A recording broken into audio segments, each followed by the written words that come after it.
ask you to please rise and remove your hats as we present today's Invocation and National Anthem. To deliver our invocation, Captain Ben Skelton, Chaplain of Arlington National Cemetery, 11th Operations Group. Let us pray. Heavenly Father, we stand in awe of you. We are thankful for the ability to join together today to watch this great sport we enjoy and love. Thank you for the multitude of fans that are able to attend. We pray for the safeties of the drivers as they compete today. Lord, we are grateful for the legacy of Jack Ingram, who finished his course of faith. Father, let us strive to finish well the course of faith that you have set before us. Is my OBS not working? My stream won't pop up. It says I'm on. Lord, we're grateful for the brave men and women in our armed forces that give up themselves so that we have the freedoms we have today. It's in your holy name we pray. Amen. Shalom. And now, to honor our great nation with our national anthem, Megan Wotring.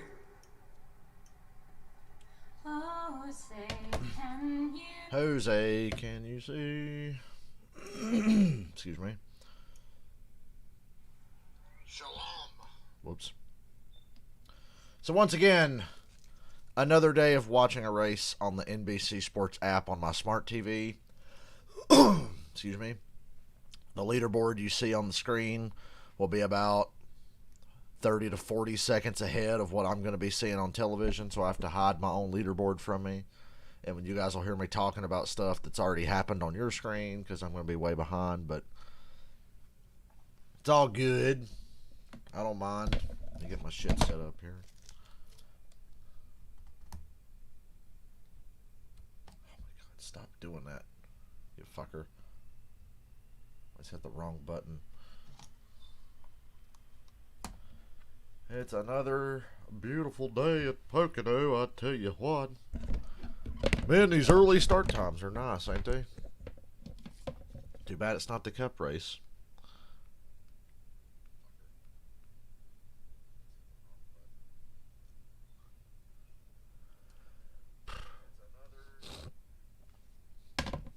The Xfinity race should have started at 10 a.m. and the cup race should start at like 1. But that's just me. I get up at 9 in the morning to watch NFL games in London. I'd get up at 10 a.m. to watch a NASCAR race at Pocono.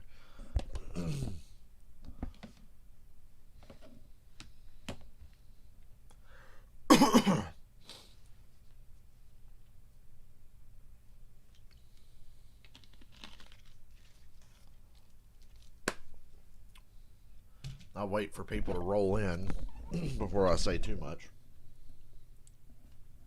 because I didn't stream the SRX last night. Excuse me, sorry. Didn't stream the SRX, but I had a good reason. Well, mostly a good reason.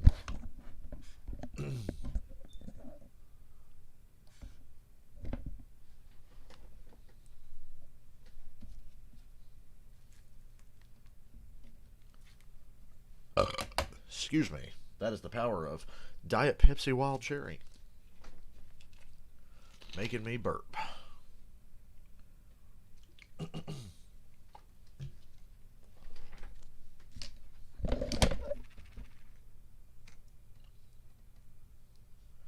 up with my computer being weird?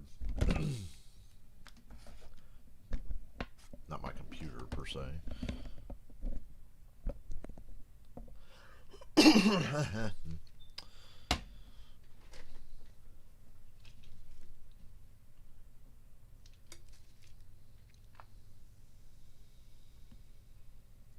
No phone. I did not miss my alarm. I slept okay. Still woke up earlier than I wanted. Went to bed at 3. Woke up one time at 7. Went back to sleep. Didn't move till 11 o'clock. But when I woke up at 11, I felt like I could have slept till about 3. So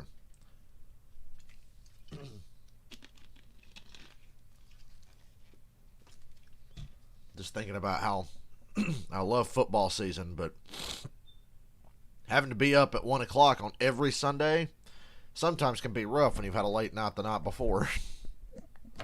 It can be really challenging.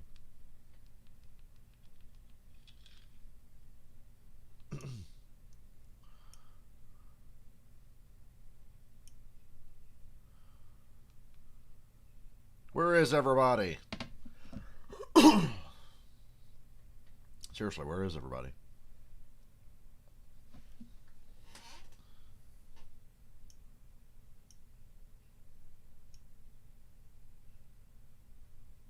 I don't understand. What? Is my stream not public? It's not popping up on anything. Hold on. Behind the curtain, we're going to the YouTube live dashboard because something ain't right. My stream's not listed.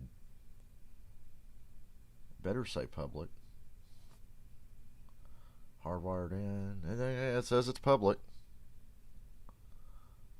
It better be, goddammit. I tell you what.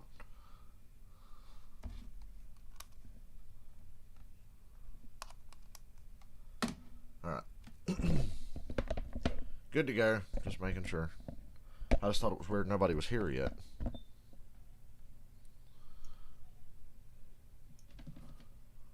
Ooh, they're showing the Pocono Montage. I'm excited. I love the Xfinity Series. And I love the Xfinity Series at Pocono. I'll be right back. 1974. Which one of these young drivers could join them in the history books as far as winning at the Tricky Triangle? Let's go to pit road at Dave Burns. Rick, you mentioned young drivers. Well, happy birthday and welcome to the NASCAR Xfinity Series, Sam Mayer. He turned 18 yesterday, which means he's now eligible to run at larger tracks like Pocono. He came out of the scene when he was 15 years old, racing in NASCAR, raced for Junior Motorsports, and has worked his way up to this level. So happy to finally get here and make his debut, and this is not a one-time thing. He'll be in this car for every race for the remaining 2021 season of the Xfinity Series, except for one, and that's Dale Jr. at Richmond. So hope for Sam to have a good first time in the Xfinity car. Kelly?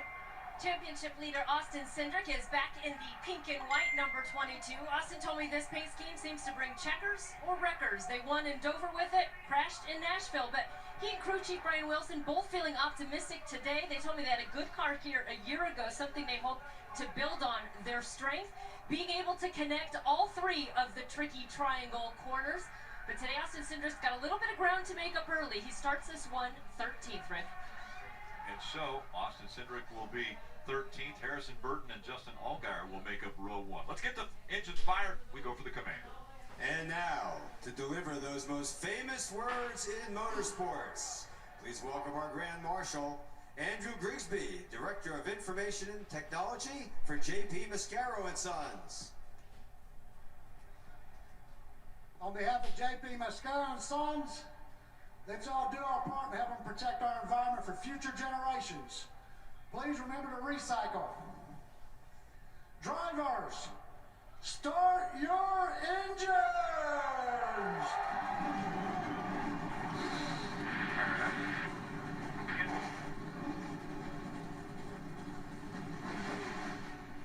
Yesterday, it was in the final turn of the last lap. Things changed dramatically. You gotta watch every lap to find out who's gonna win today in the Xfinity Series.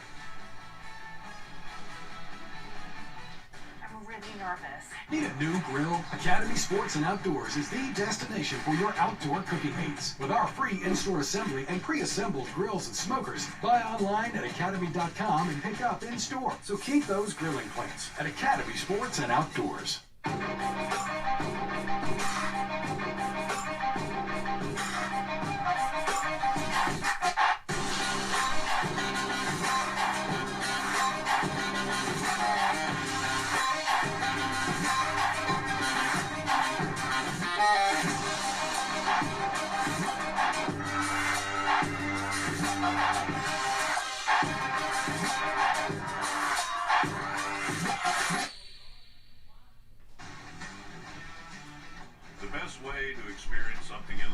I'm back. I was carrying in groceries, guys. Now where's my 8-wide racing? I got on my stream and I was like, when I started the stream a little while ago, I'm like, where the fuck is everybody? And then you guys all start showing up when I go to carry in groceries.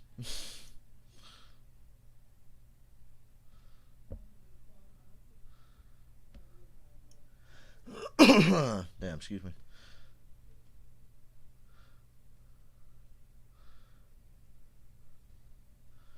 Hey, Hank's wife. That's my Cotton Hill voice. It's not that great. It's not as good as Hank Hill's voice when I do that. I'll tell you what. Hey, Hank's wife.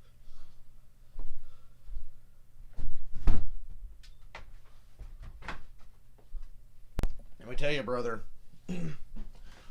I don't know where you guys live. Excuse me, I'm out of breath. But wherever you live, don't go outside much today. It's fucking hot. Although it's actually not as hot as it's been being. But I just had to carry groceries in and I feel exhausted. Is brought to you by Liberty Mutual Insurance. Only pay for what you need. Credit One Bank, the official credit card of NASCAR. Visit gocreditone.com. And by Toyota. The leader at Daytona is Ty Gibbs. Up off the corner. Checker flag is in the air. It's Ty Gibbs wins at Daytona. Ty Gibbs with a comfortable margin now as he races out and down the backstretch. He's going to shock them today here in Charlotte. Ty Gibbs takes the Alsco Uniforms 300 here at Charlotte Motor Speedway. Out the back for the win. Ty Gibbs back in the field, and a great crowd on hand to watch. So once again, guys, as it is a doubleheader. I am watching on the NBC Sports app on my smart TV. The leaderboard on the stream here is going to be about 40 seconds ahead of what I see on my television. I can't see the leaderboard. I have my computer screen turned away to avoid spoilers. So just know that I'm watching on the NBC app on my smart TV, and the broadcast is a little behind. So that's why I can't look at the leaderboard. Ty Gibbs back a little bit far from Mike Snyder inside row 10, pretty with a win this season. Michael, my bookie, I joke and call him my bookie. He's working right now, but the money today is on Justin Allgaier. I feel good about just taking a bet on Justin Allgaier to win like $8.50 or whatever it is. Cup race bet is William Byron. So I got Allgaier and Willie B today. I killed 50 men.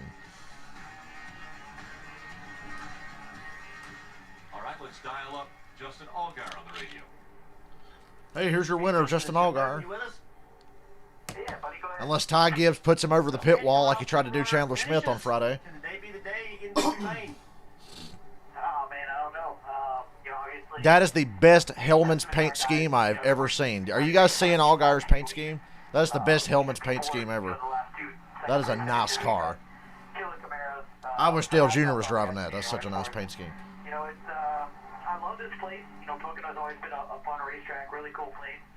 We got a beautiful Hellman Chevy, so, you know, we just got to go out there, do our job all day, execute like we have been, and we'll be in good position. I don't know if we can, pull it off today, but we're going to do our best to make sure we get there. Finishing second twice in a row has been kind of disappointing. I think there will be 2 streams, the Xfinity stream, and then a break, and then the Cup race stream. I'll break it in 2 streams today. Yeah, a lot. I mean, obviously, you know, horsepower is probably the biggest difference maker, But yeah, look at Allgaier's paint scheme. That's lovely. That is Dale Jr. written all over it. You know, I think that it's going to promote some passing that maybe those guys struggled with yesterday. But, you know, it's going to make these cars difficult to drive. They're going to be handfuls. So, you know, we gotta work on the car all day. Allgaier taking a shot at the shitty Cup aero package, and he doesn't even race Cup. If you're going to hit it right off the truck, and our team's done a great job of that. But if you're good, you got to keep up with the racetrack. If you're not good, you got to make good adjustments to make your car better. So we'll do all we can, and we'll go out there and hopefully put on a good show for the fans watching at home. All these fans that are here at the racetrack. It's so nice seeing so many fans back here at the racetrack. So we want to do our best to put on a good show for them. All right, buddy. Thank you so much. Good luck today. See that? Hellman's car. Glad to be riding along with Justin today. Dale Jr., keep your mouth shut. Don't be biased. Don't be Jeff Gordon. I'm kidding. He's Dale Jr. He can do whatever he wants. How about that pole sitter Harrison Burton, the metric that put the We say this a lot on this stream, but can we talk about how good Dale Jr. was in the booth yesterday? He has such a understanding of how those cars race and how to race at Pocono. Like, he just, Jr. was on point in the booth yesterday. He was on the money. Because they failed tech twice today, and so I'm told that they will be losing their pit stall selection next week. So the only black mark on their day today so far as they start up front, Kelly, and hope they stay there. Ty Gibbs has to go to the rear, I think. Unapproved adjustments or something. Providing us views from the Toyota onboard camera. He's still looking for his first career Xfinity Series win after 8 runner-up finishes, and Pocono might be just the place to get it done. He said he has a lot of confidence coming to this track, and he told me he really enjoys racing here, especially with these lower downforce Xfinity Series cars. He and crew chief Dave Rogers have really focused on the exit of turn 1. Well, they say a lot of their competitors are focused on turn 3. They think that will be the key to setting up. If you watched the Cup race yesterday, exit of turn 1 or through the center of turn 1, what Kyle Larson was doing. Exit of 3 off the high side too is very important. Kelly just mentioned strategy. Obviously, we need to know the Strategery. race breakdown for today's race. It's a unique racetrack, one of my favorite racetracks because of the challenges, and it starts with just the shape. It's a triangle. 2.5 miles, 14 degrees in turn 1, the most heavily banked corner, and then you go down to the 90-degree turn, 8 degrees of banking in the tunnel, pretty good bumps over the tunnel there, and then a long sweeping 6-degree turn 3 leads to over 3,700 feet of front stretch, the longest in NASCAR, 90 laps, 20 laps for both stage 1 and stage 2, 50-lap final stage. It can run maybe just shy of 40 laps on fuel, and that will come into play. I mean, this has always been a track position race, so you got to figure out a great strategy and stretch that fuel. Drivers, yesterday we saw the choose area become very important. As a matter of fact, probably one. Man, these pace laps are taking forever. This race that was supposed to start at noon, it's 12:22 and it's not started yet. Well, the control cars typically picked the outside line. You have the PJ1 down in turn 1 for a little extra grip and momentum and speed to exit that corner. You can also box in the guy behind you to force him to push you. If you're on the inside and you're the control car, you're allowing guys the opportunity to take you 3 wide. You're on the defense when guys get runs on you.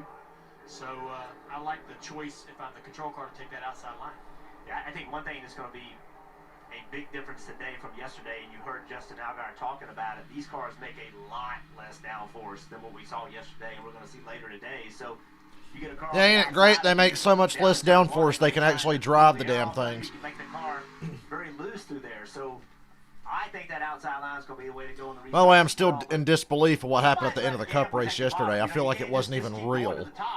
I said that during, I was like, am I in some kind of simulation or alternate reality? Hey, can you believe we got 2 straight days at Pocono with good weather?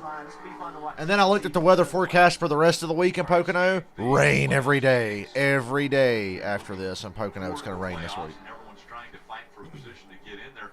So far, only 5 drivers have locked themselves in with wins. That leaves quite a few spots still available. Yeah, there are more drivers that have won, but they're not full-time Xfinity drivers, so not eligible for points. These are the drivers that have said, hey, we're going to run the whole season. We're going to try to accumulate points in this series, and those are the 5 that have won. You see Hemrick solidly on points, Harrison Burton. I really think the story is you look down, Annette, Clements, Brown, Herbst. I think that battle's going to tighten up as we head to some of the road courses later in the summer. It really starts here. You know, Road America next week. In front of you. I mean, Jerry Lewis has won at a road course before, so, you know, 48 points seems like a lot, but if Brandon Brown can have a good run, take that 48 and get it down into, 30, 25 points as the summer continues, he can find himself in the playoffs. This is a big weekend for a guy like Herbst. I mean, he needs to be gaining points to put himself into the playoffs. This team won here last year, so I think he needs Raleigh Herbst is trash. We know it. We're going green next time. They're coming off of turn 2 right now. Beginning to the race, it looks like it might be over for the 66 of David Starr. And good news, Noah Gregson. David Starr's going to the garage before the race even starts. Tough scene. Accustomed to not having practice, right? It's just become the new normal, so to speak. But things like this, had you had practice, he would have figured out they had that. Oh man, David Starr's going to upset a lot of people's race picks, I'm sure. All getting ready to fire off here in Pocono. You're hauling the mail in turn 1. You know, you're going to have to hit your marks. You're going to have to be spot on, and you have to do it right now. Imagine going all the way to Long Pond, Pennsylvania, getting there, and your car won't even start on the grid, and you just got to turn around and go home. You literally showed up for nothing. Does this even count? This doesn't count as a start for David Starr, does it? Anyway, Harrison Burton, Justin Allgaier, H. Almendinger, Brandon Jones. And the green flag is out. Gibbs cars get the push on the outside line. Surprisingly, they don't fan out that much in the back. Everybody's minding their P's and Q's. Boy, Allmendinger got Allgaier's car really upset. Once again, I have to deal with saying Allgaier and Allmendinger because they're going to be racing each other a lot today. I picked Allgaier, almost picked Allmendinger. Remember that if AJ wins. He was my second choice. Harrison Burton gets away with the lead.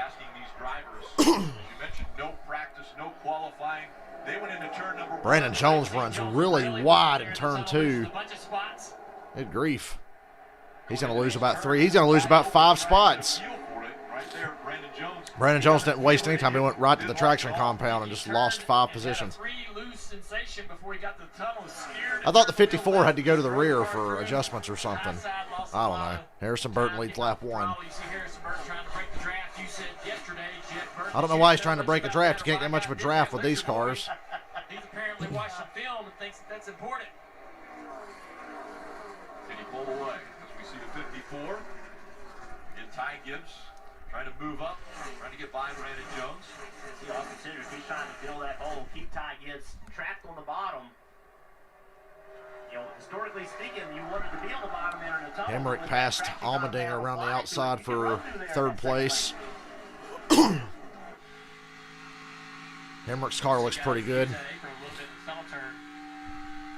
Be careful with that, though. The low air pressures on these tires this particular early, this early in the run with a sticker tire, low air pressure. Taking that thing through the bumps is tough enough, but my grandpa just couldn't comprehend that there was a cup race yesterday, no matter how many times I told him when he asked me. Wow. Ty Gibbs run up on the back of Cindric off of 3. Had to check up. Haley goes to the inside. They're racing for 8th. Those 3 cars. Anyway, he was like, the cup race was today? And I was like, yes. They had one today? Yes. And there's another tomorrow. Brandon's struggling a little bit right here. This is him trying to get down in the tunnel. Boy, the SRX race stunk last night, didn't it? I hate to say it. I didn't stream it. I went to a friend's house, came back home, watched it after. Well, I watched most of it and got about halfway through Heat 2 and decided to just not watch it and see who won, and I watched the last few laps. And my instincts yesterday were correct. Tony Stewart drove like shit on purpose at points through the race to make it look good, and then he won at the end. Hemrick looks really strong. He's going to have a shot at passing Allgaier this lap for second. I like the way Hemrick's car looked out of turn 2 a couple laps ago. That's what I noticed. And now he looks like Kyle Larson running the bottom of turn 1 there. So I like that 18 car. I think Michael made a bet on Hemrick today. I want to bet on Hemrick so bad at some point, but I just don't trust him yet, not until he wins a damn race. You see the bumps, man, his head shaking in the tunnel, but so many, second place finishes that you have to go to victory lane in any of the top 3 series. Can Hemrick get to victory lane today? As you look at this windshield, one thing you can see is that white car out front getting bigger. They're starting to run Harrison Burton down. Yep, Allgaier and Hemrick look a little better than Harrison right now. Watch Daniel Hemrick. What does he choose to do right here, entering turn 1? Hemrick, nice run down the front. Allgaier a little loose. See the back end trying to step around. And Hemrick on the bottom having to mess with the gas, though. He couldn't put the power down off of 1. Yeah. Allgaier's a little loose in 1, but Hemrick couldn't get the gas down. He couldn't make that turn underneath him. We'll see how he is in the tunnel. Yeah, sawing on that steering wheel a little bit. I love seeing battles like this with onboard cameras because you can hear the throttle. Wow, Allgaier really sent it into 3. Let's see if it sticks coming off. Pretty good off, actually. You could see Allgaier just gap him going into 3. Good run down the front, though. Nice draft. Now he's to the quarter panel of Allgaier in 1. But once again, yeah, I think the handling on Hemrick's car 6 laps in is starting to change. It looked good early. It looked good about 3 or 4 laps ago, but the last 2 laps he's been solid on the wheel. That 7 car into the PJ1. Take the air, the little air, what is on the back of that spoiler, away from the 7. Make him chase this car up the racetrack, get out of the gas. If I was Daniel Hemrick, I'd be looking at the back of that 7 car. He looks loose to me. I see the back of the car waving around a little bit. That's the sign. Do this. Ooh. There you go. That's how you make a pass. He drove into 3 harder that time, and Allgaier's just got a loose car. He got to the quarter panel and took the air off, got him a little more loose. Still can't clear him. Allgaier chased him down to the pit wall. Now he clears him. Allgaier didn't chase him enough to side draft him and slow him down, so Hemrick's in second now. Harrison Burton gaps them by a good second now. That was good for Burton. He drove away. Let's see if Hemrick can run his teammate down. Sam Mayer's in the top 10. It's his Xfinity debut. Riley Herbst is getting outrun by Tommy Joe Martins. I'd just like to point that out. Josh Berry's in the 31 today. I don't think Josh Berry has any more races for Junior Motorsports this year, unfortunately. Steering pump that was not operational before the start of the race. They had to replace that. That's an unapproved adjustment. Sent him to the rear. He's making up time. Of course he's making up time. He's driving a Stuart Haas car, racing Tommy Joe Martins back there. Anyway, Harrison Burton, Hemrick, Allgaier, Allmendinger, Jeb Burton, top 5. 8 laps in. Touch after touch. That pass that Hemrick just made, that would take the best car in the Cup race about 10 or 15 laps to set up and even have a chance at making that pass. Remember that later when we're inevitably watching somebody's onboard while they're trying to chase down an inferior car. Because somebody's going to do strategy or get a good restart and get out front, and then somebody like Byron or Kyle Busch or Kyle Larson's going to be stuck in some fucking dirty air. They wouldn't be able to make that move that Hemrick was able to make on Allgaier. Tough scene. But in the Xfinity Series, anything's possible. I know that anything's possible in the Xfinity Series because Brandon Jones has won a couple of races before. That's how I know anything's possible. David Gillen won a race before.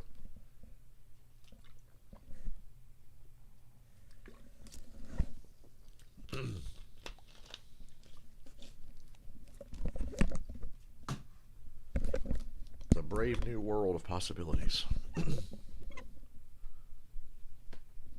Y'all are being awfully quiet. Dylan's supposed to come here later. Somebody to watch the race with. I can't imagine not streaming races. I don't know how I used to sit here in silence or every now and then watch it with Dylan or whoever. But I used to do that a lot.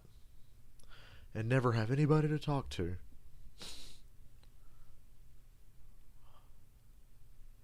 These streams are for my ego, so if I say something right and it comes to pass, I'll look really smart.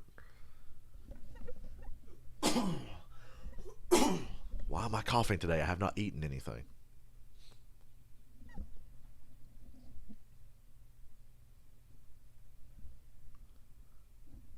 You know, I'm starting to get sick of that Jimmy Johnson commercial. And I don't even hear the audio because I always have it muted. But the fact that I have to see that commercial a lot because I'm on the app and they show the same like 4 commercials over and over. Coverage will resume shortly.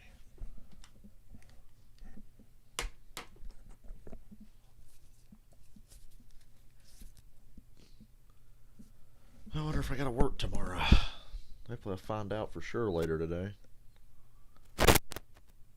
Supposed to be a Kiss documentary on A&E tonight and tomorrow night. It's like a 2-parter. Looking forward to watching that, I guess. See, I'm jaded. I know everything about that band, so I'll know the first moment of any bullshit in that documentary. I'll know it. Follow your favorite drivers with high-definition in-car camera. All you have to do is visit NASCAR.com/drive, or you can download. Hemrick is running down Harrison Burton. He is right on his bumper, going down the back with a nice run. So Hemrick looks like he came to play today.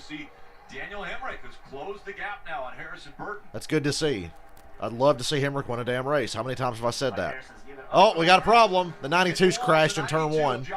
Josh Williams, as Hemrick was setting up Harrison Burton, Josh Williams crashes on lap 11. And we have a caution. Josh was running 21st at the time when he backed it into the wall. C6 is cleared up once he got in front of me. Talking about the 26 car. Ferrucci. Oh, And now the 92's stuck. Back it up. There you go. Rear fuel cell down on the ground. Oh, that 92's junk. So with the caution coming out just about halfway through this first stage. He said the 26, Ferrucci, had something to do with it. Down the front straightaway. Ferrucci's on the inside. Ferrucci to the inside. Nah, you kind of turned down. Carlo, Josh Williams. I didn't see that again, but kind of came together. I don't think They came together, but it was more Josh Williams turning down than it was Ferrucci. What a save by Ferrucci. He should have been fucking junked there, too. Ferrucci was going to turn, left to the bottom, to the corner. One of them old racing deals, but I'm sure Josh Williams don't see it that way. Ferrucci was going to arc the corner late on entry, and Josh Williams just turned down. Santino Ferrucci only making his 5th Xfinity Series start. IndyCar driver, probably by trade, would be where he's best well known. We saw him at the Indy 500 this year. Saw him earlier in the Xfinity Series. He actually has an IndyCar start here at Pocono, so he's been to this facility. Much different IndyCar to stock car. So between the two of them, as you guys pointed out, I don't think there was any ill intent, but definitely a different corner angle. Yes, sir. Talked to Ferrucci just before he got in the race car, and he talked about that one IndyCar start here. I said, what's the difference in lap speed? He goes, 20 seconds. He said, I have to treat this Xfinity car just a little bit differently than the 700 horsepower. IndyCar lap times are 20 seconds faster than an Xfinity car at Pocono. That's wild. Gigantic, and had a little bit of a limp afterwards. Let's listen into the 26. Man, I thought we were about to hit the wall. I have no idea what the hell happened. They're showing us on TV. Looks like everything's okay from what I can see. Oh, yeah, he about wrecked the hell out of us. See, I figured that both guys probably thought the other one was at fault there, and it's just a different opinion on what kind of arc we're going to take into the corner. And Ferrucci had his opinion. Cars in the back pitting. Looks like Mayer, Brandon Jones, Mike Snyder, Michael Annette. Or let him up because you knew Ferrucci was coming up. Going to pit here and stay out at the end of the stage, steal the track position maybe. I love that paint scheme on that 8 car. My God, that's awesome. Junior Motorsports with their fucking paint schemes, dude. Allgaier and Sam Mayer's cars. Amazing. And Noah's paint scheme. His default paint scheme is fucking awesome. Junior Motorsports puts the best looking cars in the Xfinity Series on track.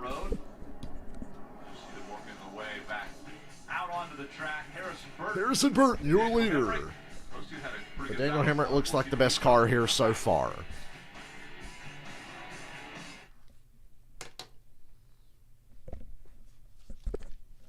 It's going to be a good day, guys. I got a good feeling about it.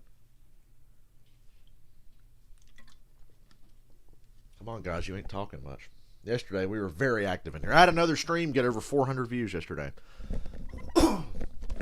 Now, to good YouTubers, that's not much. But to me, the fact that I've had several streams lately hit like 400 views or more, or several videos get that high. Like that one of the, I think the All-Star Race stream or something got like 900. That's wild to me. It's wild to me that anybody wants to come here and listen to me talk.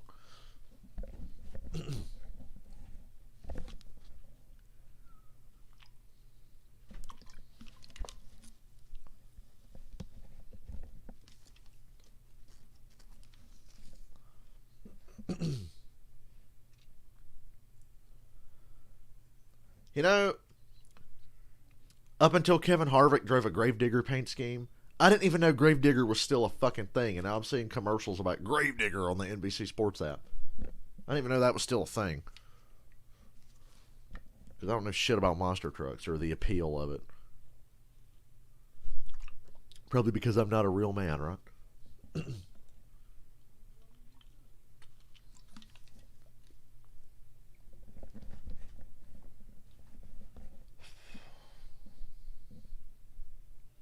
Alex Bowman has 3 wins this year. Let that sink in.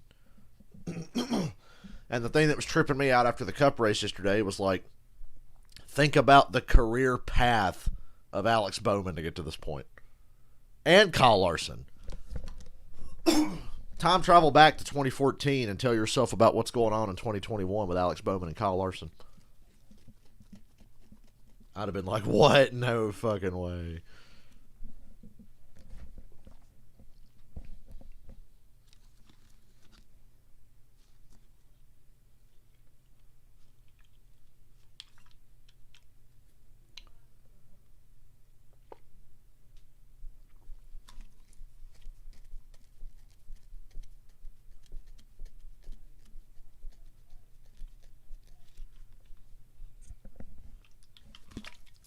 You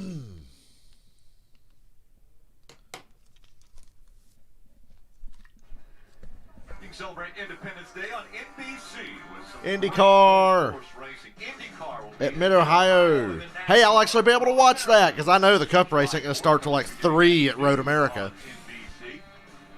So I'll be able to watch IndyCar race next week. And Steve, you know, talking about the IndyCar and NASCAR. Hooray. Ferrucci running in the IndyCar as well as NASCAR. I'll at least be able to watch most of it. Crazy in practice at Indy this year. Yeah, I got to experience Indy 500 for the first time in person, and in practice, Santino Ferrucci with a absolutely gigantic impact. Look at this huge impact. That's turn 2 exiting, and as you watch him get out of the car limping, I had heard that perhaps the leg was fractured. Talk about tough, though. That was a day before this. Gets back in the car, jumps in, 230-mile-an-hour average. You see the excitement, the hugs all around, congratulating his team all the way up and down. Ray All, Letterman driver. I mean, it was an impressive move. And Santino is, look, he's a fiery driver, 23 years old, out of Connecticut. Not without controversy. Had some bumps in the road early in his driving career. He's trying to make amends for some of those issues. He's found a home both in IndyCar and crossover to NASCAR. I love when I see a race car driver run multiple disciplines, but it doesn't come without its challenge as drivers. And I think that's a little bit what we saw in turn 1, right? Just 5 starts in this car, kind of figuring out the difference. I saw, Josh Berry, one of the Junior Motorsports drivers, had an accident with Ferrucci at Phoenix. And I'm like, of course, Junior brings that up. Josh was upset with him, and I'm like, you got to realize this guy comes from a totally different discipline, and he has a whole different idea of how to run that corner than you do, and what racing side by side is, and who needs to lift and give, right? What every driver on the track, even in stock car, has different opinions on what blocking is, what good blocks or bad blocks, and all that stuff. So you got to learn from these guys on how to race them and how to race around them. What to expect. Had Josh take that conversation. He still, I didn't change his mind. I know how Josh Berry can be. I'm sure he wasn't too thrilled to hear Junior say that when they had that conversation. And Rick, when you talk Yeah, talk about Hemrick and how great he's doing today. Strengths are. He'll point to his crew chief, Dave Rogers. One of the things he says Dave is so great at is instilling confidence back in this driver, and he did just that moments Go ago. get a damn trophy today, Daniel Hemrick. Hi, DFS. We're bragging on Daniel Hemrick right now. And Dave Rogers showing just This is a really long caution for a single car accident. I'd just like to point that out. They're going to restart with 4 to go in the stage, and the caution came out with like 9 to go in the stage. And this is Pocono. Because we're not coming around to go green, so at the best we're going to get 1 to go this time with 5 to go on the stage. You like to pull any tricks, you like to do anything special, just go running down a little bit at a time and then just make the move. You don't have to play any games to get by. Just a lot of confidence. I like the information. Where do you line up? Do you take the inside line? I take the outside and push my teammate out and get clear of 3rd place and then work on passing my teammate. That's what I do. That's how Hemrick and Burton had a good start at the start of the race. I'm going to make the choice to Although at the start of the race, it was Brandon Jones pushing Harrison Burton. off the turn 1, and then we get back to racing. You're so nice up here. I like that up here. You weren't never my teammate. Missing out, man. They'll make the decision. Wow, we're not getting the 1 to go. Wow. So they're just going to ride around under caution for the next 20 minutes. So at best now, we're going to restart with like 3 to go on the stage because we're just still riding around under caution. That should have been the 1 to go right there. It's a single car wreck, and you're fucking taking this long. A single car wreck, and pretty much the whole field's on the lead lap, and nobody pitted. Why is this caution taking so long?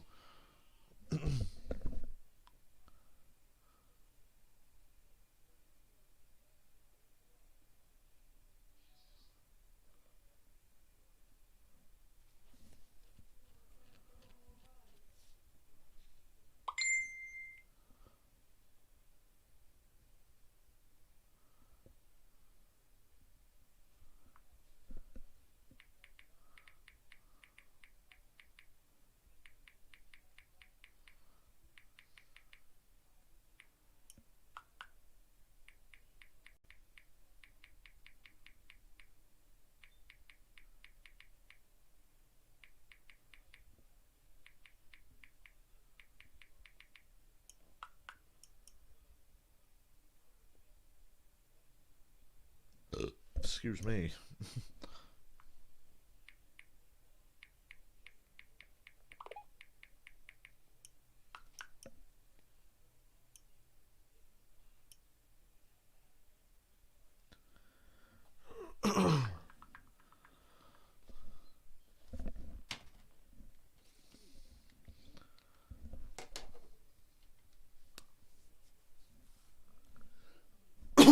Damn. Why am I coughing? I haven't eaten anything today. And I'm not eating anything today till much later. Unfortunately, it'll be during the cup race. God damn it, they're watching the Xfinity race in the living room. And as you know, the NBC Sports app was like 40 seconds behind, and I can hear shit in the living room. Hurry up and come back on, NBC app. Should be this far behind. I don't know why it is so far behind, but it is. Yay, we're back. Choose cone. Burton outside, and Hemrick does the right thing, goes outside with him. Just shove him out front, get clear of third, and then you run him down. Hemrick's got the best car so far. And you can actually pass with these cars. A lot of fluid was put down on the track. That's why it's taking so long to get back to restart here. Well, I'm glad Rick Allen explained to us that there was a lot of fluid down, but still, goddamn, it's a long fucking caution for a single car wreck. Restart 8 on the outside because he wanted that outside so badly, he gave up 3 positions. And Noah. Chris, are you in the NASCAR shit posting Facebook group by any chance? Because you need to be if you're not. And we know we're only going to have a 3-lap sprint at the end of stage 1. So, interesting, right? We saw cars come to pit road. Michael and Brandon Jones no longer up towards the front. They're all the way back there, 21st and 22nd. So, as you see on the left-hand side, I love this graphic, right? The up and down. I mean, Noah +3 just by the choose. So, a lot of, I call them free positions as long as you get through turn 1 well. Dave. I was noticing Allgaier +1. He radioed in. We're in agreement on what we did, but it's just hard to make that choice when you know the outside line. And he has that free race car, remember. That's that yellow 7. And on the outside of him, the 20 of Harrison Burton, who's led all the laps so far today. How hard will he charge to get his second stage win of the season? Remember, has not won a race yet this year. Don't have to tell you that, Jeff, of course. But got one stage win only, and that one playoff point. So you want to try for a second one here. So we're not the only ones talking about the choose. Let's listen into the radio of the 16 in Allmendinger. With your permission, I would like... Hi, Chris, so you are in that group. So am I. I never really post in there. I definitely look at that group every day for a laugh. Every now and then I might comment on something. But I'm more of an observer. I don't really post or talk much online. I'm always like an online observer. I want to see other people's funny memes, and I don't feel like arguing and debating on the internet because it's fucking pointless. But yeah, I'm in that group too. Harrison Burton, Justin Allgaier, Noah dipshit, and Hemrick. Hemrick did not get a good start, but he gets a nice push towards turn 1 from Allmendinger. Allgaier got a blinding restart. That was really good. Hemrick loses the nose in the corner. He's going to be in trouble here. Harrison Burton can't clear Allgaier off of 1. 3 to go in the stage, by the way. Ooh, Burton in the middle. Don't leave the top open because Hemrick had a nice run off of 1. He was chasing Allgaier down the track to try to side draft him and slow him down. Get out of here, Allgaier. Well, you know what? My money's on Allgaier. So I want Hemrick to win a race, but if Allgaier wins, I get $850. Hemrick clears Allgaier for second going into 3. He's going to have 2 laps to settle in here and try to win a stage. Oh, wow, you see Allmendinger get loose off of 3. Looked like Kyle Busch in the truck race yesterday. 2 to go in stage 1. And now just 2 laps to go. Well, these restarts, when they're all bunched up here, it's so nerve-wracking. Wow, there's no way he can stay at the bottom. Well, didn't even care to. Look how loose he gets. His 16 car. It's right up on that back. Cindric, Gibbs, and Allmendinger. And look at Gibbs trying to hold Allmendinger behind the 22. In the right place at the right time on that one. Taking advantage of that move by Cindric. Oh, big loose, I think, by the 11. Big loose. According to Dale Jr., Justin Haley had a big loose. Wow, Josh Berry creeping up in the top 10. How about that? Did he pit with that bunch under that caution? Because the bunch that pitted under that caution are going to stay out at the end of the stage here. You know it. Harrison Burton has really good short run speed, apparently, because Hemrick's not getting close to making this pass. He's got to worry about holding off Allgaier. Josh on the final lap. AJ trying to exit turn 3. Just off the right side of that car a little bit. Harrison Burton has about a car length. Hemrick got a nice run down the back. I was wrong here. Ready for this final turn of stage 1. Harrison missed his mark. Harrison missed the tunnel turn bad, but I don't know if it's bad enough to get Hemrick to him going into 3. Get off of the tunnel pretty decent. What does Hemrick do down here at the Oh, inside? turn 3. I don't think he can make the pass. Harrison Burton picks the high line, get that run off the corner. Yeah. Harrison Burton's going to win the stage. Nice run off of 3 for Hemrick, but Burton blocks and wins the stage. Harrison Burton gets a stage 1 win. Daniel Hemrick, Justin Allgaier, Austin Cindric, and AJ Allmendinger the top 5. Second stage win of the year for Harrison Burton. Stage 1 winner has gone on to win 3 of the 4 here with stage racing. Can Harrison Burton get his first?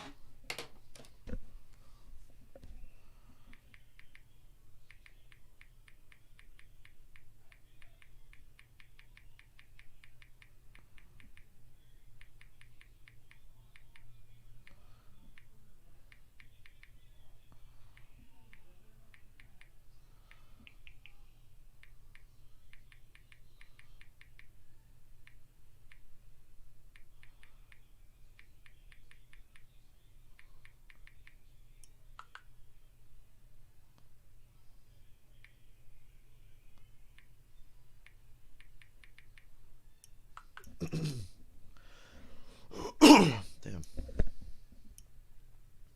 Hey, Robert. I thought about picking Denny today, but I went with William Byron for the Cup race. I got Allgaier here in the Xfinity race. Allgaier's been my go-to pick lately because the odds makers are always like, ooh, Ty Gibbs, Austin Cindric. I'm like, give me Allgaier.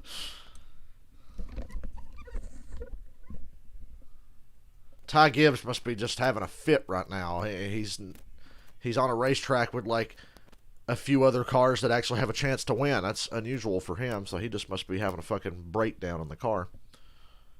What is this? How are these guys faster or as fast as me? How is this possible? I've only ever driven stuff better than everybody else. He's just like Kyle Busch. He's only ever driven stuff that's better than everybody else.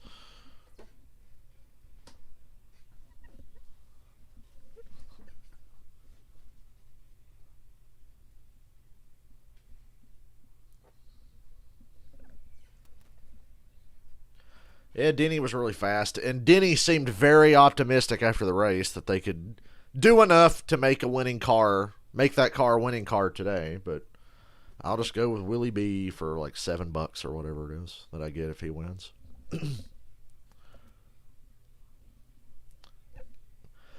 A lot of intrigue in the race today, just the field inversion alone, and then the fact that Kyle Larson's in a backup car starting in the back. This is going to be the ultimate test of just how good Kyle Larson really is. Although I thought the fact that he was even able to pass Alex Bowman yesterday with that shitty aero package was proof enough that Kyle Larson's a demigod. And then his reward was a blown left front tire. Hendrick still wins anyway.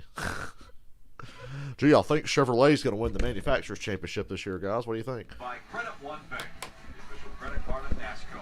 Visit GoCreditOne.com. And by Ford. Build Ford proud. Pit road is open. You're going to see a lot of cars stay out and a lot of cars pit because some cars pitted under that caution for Josh Williams. Wow, Allgaier, who has not pitted at all, stays out. Pit strategy playing out here as well. A couple cars staying out. Dave. That includes Justin Allgaier, who finished third in that stage. This is the guy who won that stage and will carry that playoff point in pocket. Harrison Burton said the car is just a little... Yeah, but Robert, if he didn't do that, he would have never made the pass. That's how fucking retarded that fucking aero package is. Daniel Hemrick, driver of the number 18, started the race a little bit on the tight side since once the tire pressures came up, it got looser by the end of that run. He was a little bit loose into the corners, but he said not too bad. Meanwhile, Austin Cindric, driver of the 22, said it just got a So I'm guessing Allgaier's strategy, they figure they saved a bunch of gas under that long caution in the middle of the stage. They're going to save gas here. pit with about 3 or 4 to go at the end of this stage. That's got to be Allgaier's strategy. Haley, Mayer, Snyder, and them guys, they pitted under the caution before. DFS, I just don't think Brandon Jones is worth shit. You know, he's not as bad. He's not as offensively bad as he used to be, but Brandon Jones, he ain't shit. I'm just glad he's better than he was, but that's really not saying much. I don't dislike Brandon Jones nearly as much now because he's not as bad. Still not good. I want to stress that. He's still not good. By the way, is it football season yet? It's late June. When we hit July, that's when I'm like, ooh, training camp's coming up.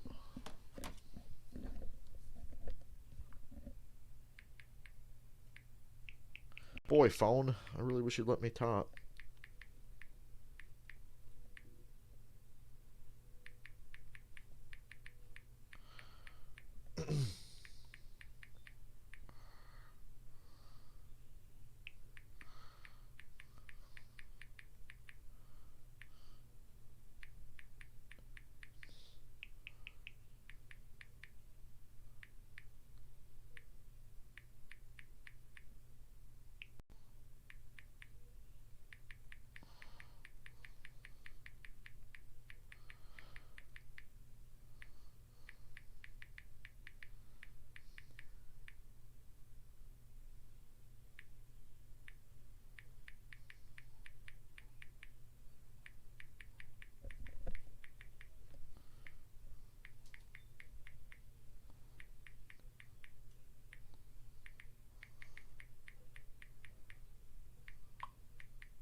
Am I gonna do any stream?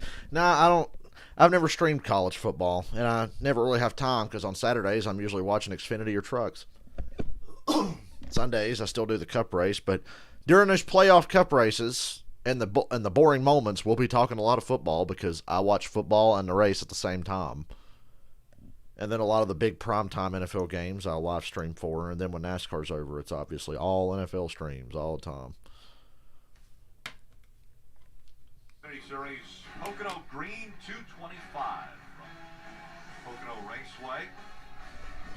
Mr. Allgaier stayed out that paint scheme. It's the Make Taste Not Waste paint scheme. The Make Taste Not Waste. Of food waste and the best looking car out here is the leader now, Allgaier. Encouraging folks to be more resourceful by using the ingredients of food we already have in our fridges and pantries so that less food is wasted. You can visit Hellmans.com.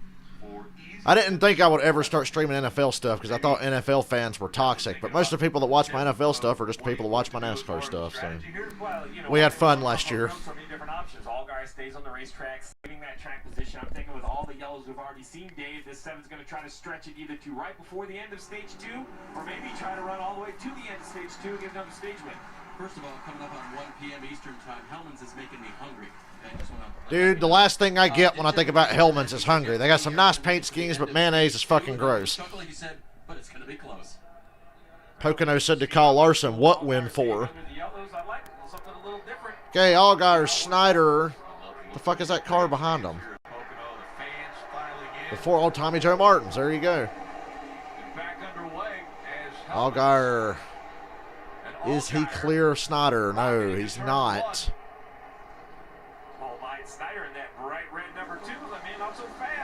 Allgaier around the outside of Snyder for the lead. Mayer, Justin Haley, Daniel Hemrick. Almost 3 wide. Oh, and he put Sam Mayer in the wall, and Justin Haley crashed. Dear God, what a crash. Back in front of traffic. Oh, and he gets hit again. Ugh. Look, hitting that safer barrier is a lot nicer than hitting that fucking guardrail that Elliott Sadler fucking nailed. Haley's already got the winning net down. He's moving. He's getting out. Jesus. Really hard shots Justin took to the inside wall. You can see. Chris, you do know that I'm a Falcons fan, right? Ugh. Haley got the wind knocked out of him. He's all right. Just got to catch his breath, hopefully. car safety team. Yeah, that ain't going to work, boys. To attend to Halo. Or that one time Darrell Waltrip at Talladega when he goes, rut-row, right when the fucking 2-car flipped upside down. That clip still makes me laugh. Look up Darrell Waltrip going rut-row at Talladega in a bush race when the 2-car flips over.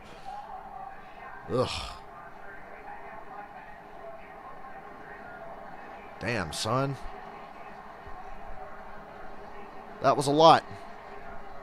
A big hit taken by Justin Haley as he was coming out. Ryan Vargas was in it. Ryan Vargas had a hard hit, too. He's just now getting out of his car. Ryan Vargas here. Well, Chris, come here on a few Sunday. Well, I stream some Falcons games. I don't stream exclusively Falcons. I stream all the NFL. But I'm sure we'll have some Falcons games to complain about, particularly Week 1 if it goes bad. Not everybody got through. Eek. That's about as hard as you can wreck here when you're not even really up to speed yet. There's been so many hard hits at this racetrack throughout the years. He's got a race later, doesn't he? Justin Haley's in the Cup race.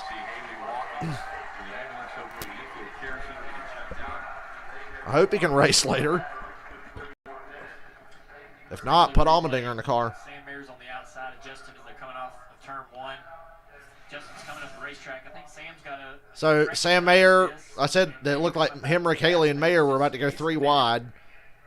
There was just no room. Haley's car came up off the corner and hit Mayer, put him in the fence. Basically wrecked himself by accident. I mean, nothing intentional there, running into the 8 car.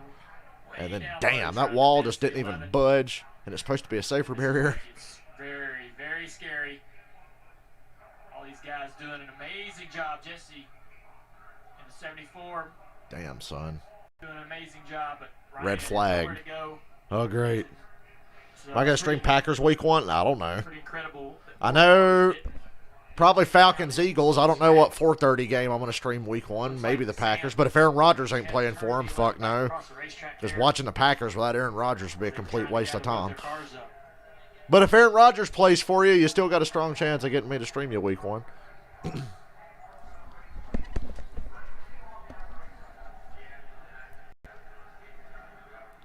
see right here.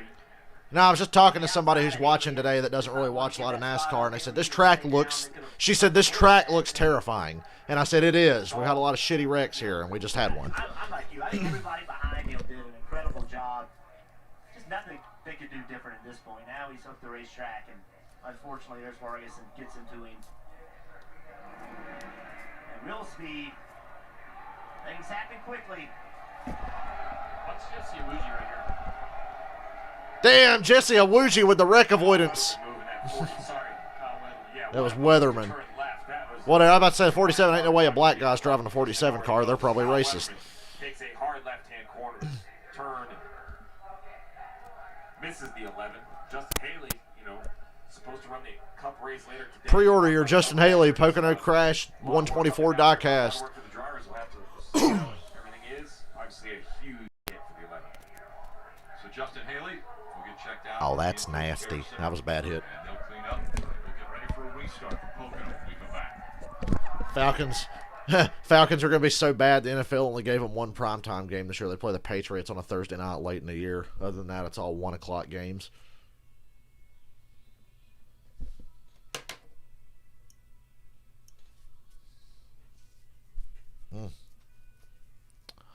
That looked like it might have hurt.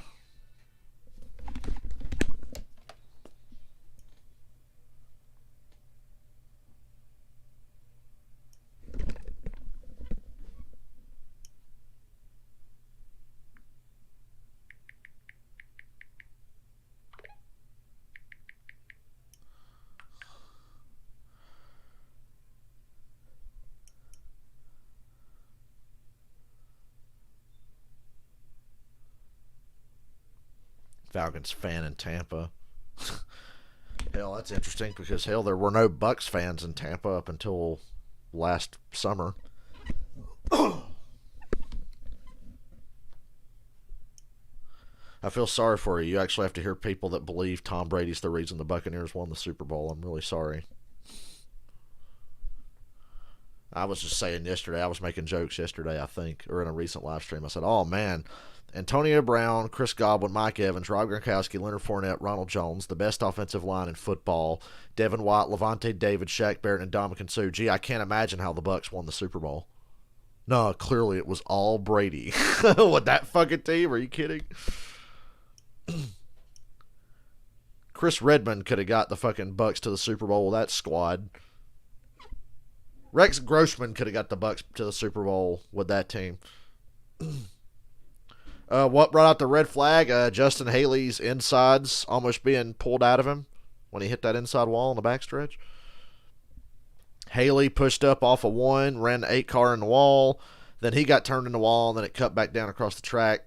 Shot to the inside wall, came back up on the track, and got nailed by Ryan Vargas. And Justin Haley had to lay on the ground after. As well as Ryan Vargas, and so cleaning up the It was a bad wreck. It was a bad Pocono wreck. turn number 1. Want to take another look at this. Sam Mayer's car looks fine. I mean, he got run into the wall. I want you to look at the 20 car. Them composite bodies, I'll tell you what.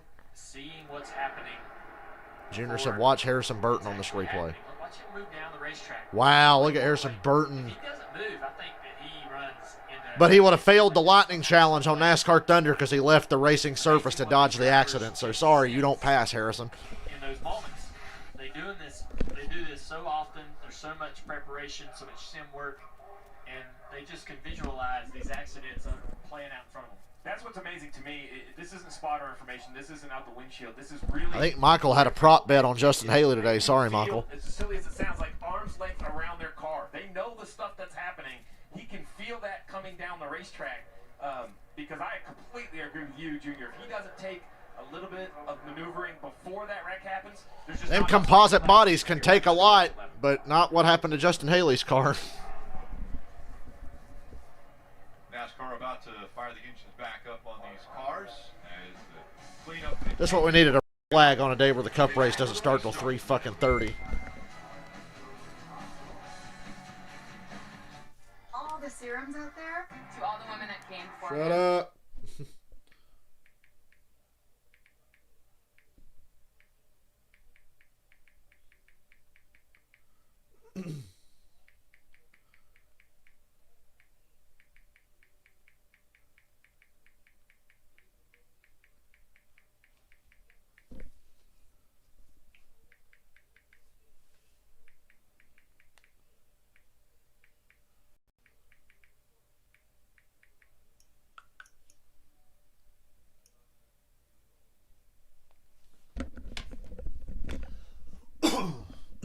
Damn, excuse me.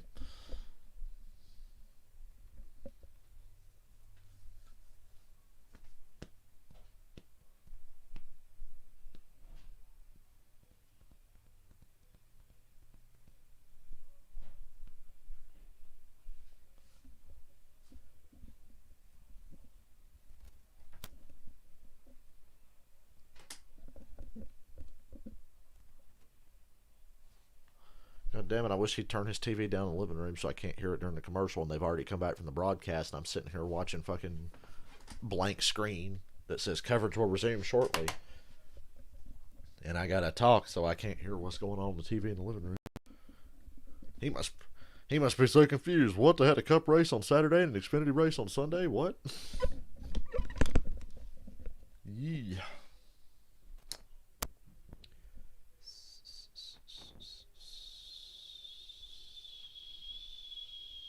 Boy, that SRX race was shit last night. I don't care what anybody says.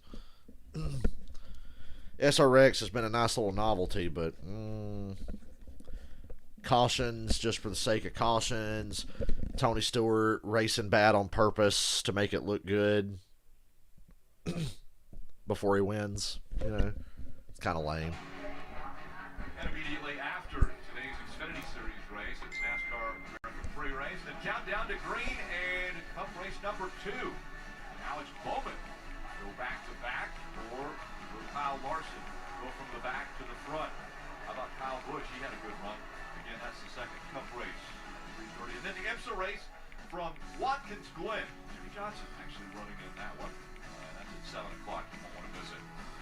And Dave has caught up with Ryan Vargas.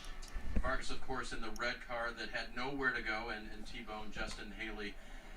Ryan Vargas looks like he's 11 years A couple old. things on your mind today. First of all, how are you feeling? I'm fine. I just had nowhere to go. I feel awful for this team. It's been a tough start to the year, and it's been a really good rebound recently. Ryan Vargas has been crying. What the fuck? With Lear on the hood. I miss him a lot.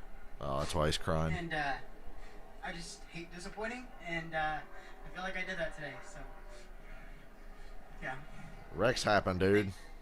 Ryan's going to bounce back. When I talked to Ryan before the race, their former car chief, Brian Lear, passed away recently, and he was from Xfinity, Pennsylvania, just an hour to the west of here, so this would have been his home race. And as I talked to the crew members, there were several that said, I wouldn't be where I am today without Brian. We miss him a ton. And this was the last car he worked on before he passed away, and so Ryan really wanted to bring it home in better shape than this, guys. Yeah, difficult situation. You saw the emotion there out of Brian, and that's just what these guys, you know, they put it all out there. Every driver that's in these cars, they're wanting to win. They want to make everyone. Ryan Vargas, straight from his Little League baseball game to be here today to race at Pocono. You see how tight-knit the team becomes, right? Especially in these smaller teams. Everyone knows everyone. I can crack a joke. I like Ryan Vargas. It's late nights, early mornings, travel. You get to, it becomes your family. Ryan is a great kid that wants this really badly. He's working really hard to try to make his opportunities. Dale Jr.'s always putting people over. Bless him. Young drivers a couple years ago, he walks up, introduced himself. He said, "Tell me what I can do to better myself."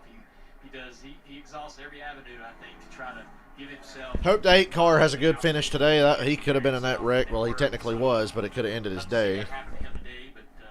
Sam Mayer in his first Xfinity race. He probably could have done different in that situation. Gonna go green with 12 to go in the stage. Next time around, Allgaier, Mike Snyder, Sam Mayer, Daniel Hemrick. We all give enough respect for those teams and the crew members on those teams. They put a tremendous amount of effort to bring the best equipment they can, and it's competitive. It's not necessarily competitive for the win, but it's competitive for every position they can get. Let's look ahead to strategy. Get back to the race rig. 13 on stage 2. We heard a report from Dave earlier about Justin Allgaier, who stayed on the racetrack, who would have been close on fuel to make it to the second stage. This extra little bit of yellow right here, as you listen, I mean, very little RPM, right? He's not touching the gas, probably running in 3rd or 4th gear, long gear, saving gas. This should help him work into whatever fuel window the crew chief Jason Burnett needed to make the strategy work.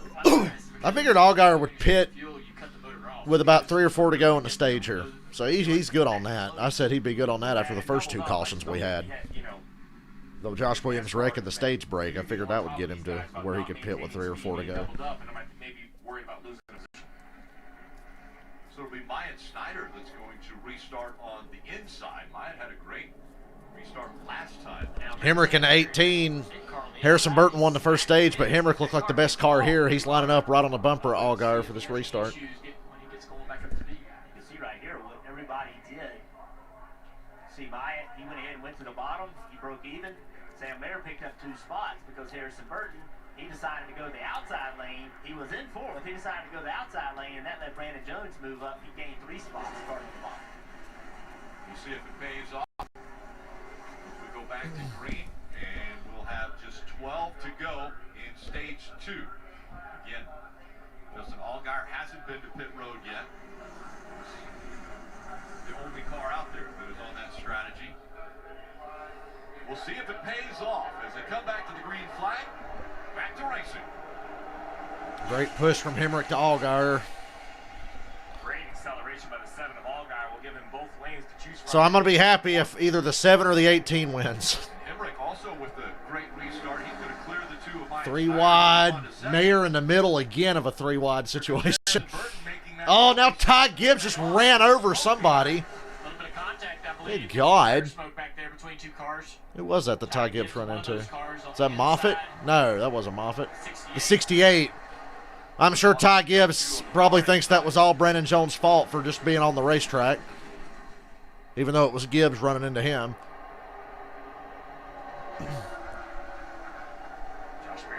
Yeah, we make fun of Ty Gibbs now because he's a whiny little bitch. Extremely talented. Love watching him race, but whiny little bitch. I hate rich kids. Allgaier, Hemrick, and Harrison Burton get away. Clean break at the front. Way down the racetrack. Make sure no one is drafting off of him or no one tries to side draft him. It's your battle for the lead. What the Hemrick fuck? still working the bottom of the racetrack. Allgaier with that nice run on corner exit. I just don't know how Allgaier can keep the pace. The speed through the center of one, like I said about Larson yesterday, it applies to Hemrick here, just not as much. And even Larson couldn't make that pass. But then again, those cars suck. But it's frustrating. I think they can find the momentum to try to get next, side by side with the 7, maybe get a little side draft. We talked about the tires. Yesterday, tires didn't seem to matter that much. Two tires. Actually did win the race. A lot less downforce today, though, Jeff. That's and I don't know if that, makes a bigger difference. Fair point. Ty Gibbs now Mayer inside and Sam Mayer Ty now Gibbs. frustrated Mayer way. chases him These down two to guys side apparently, draft him. Jeff, you said they had a bit of a rivalry. 10 to go in the stage. And Ty Gibbs just tried to door the 8, getting into 1. And he's going to slide up in front of him. Okay. Made the pass. Mayer got really tight, and it made it easy for Gibbs. But if Mayer didn't get tight there, him and the 8 might have come together and won. We'll never know. Spot back as Ty Gibbs aggressively headed toward the front. Here comes Noah Gregson. Yeah, aggressively. As well. He looks to the inside of the 19, Brandon Jones. Brandon fighting hard though through the tunnel. We don't see many cars hanging on the outside of that tunnel, but Brandon does a good job. Brings his teammate Ty Gibbs with him. Hemrick still right there with Allgaier. Look at this run through the center of 3 for Hemrick. 9 to go in stage 2. Hemrick's done everything but pass for the lead today. He's clearly got the best car. I can confidently say that at this point in the race. Right here down into turn 1.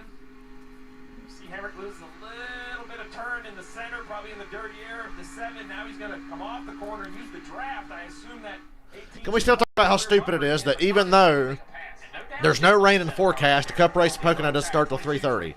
And they know how often it does rain at Pocono. But the schedule still comes out and Pocono doesn't start till 3:30. Go through the tunnel, the downshift you would expect at turn 1 and or turn 3. We'll listen in here, see if we hear a shift at turn 3. Wow, look, these Xfinity cars might actually shift here. Hello, Hemrick. I'd be really impressed if he could make this pass off the bottom of 3, and he got to the quarter panel of the 7. That was nice.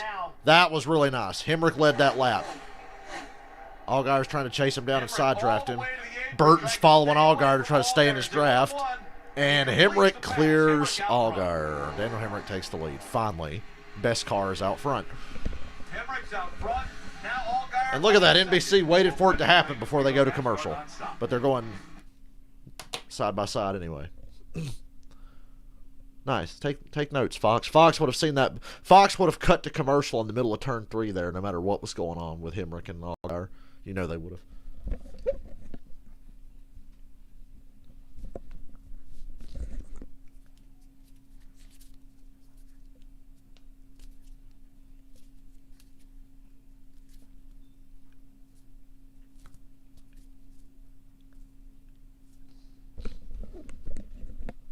And Hemrick immediately starts driving away. He's trying to check out. 7 to go.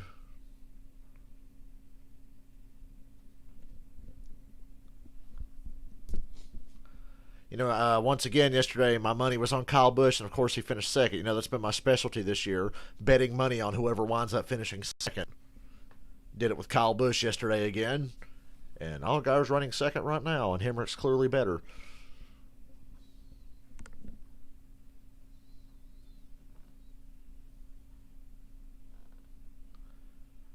Harrison Burton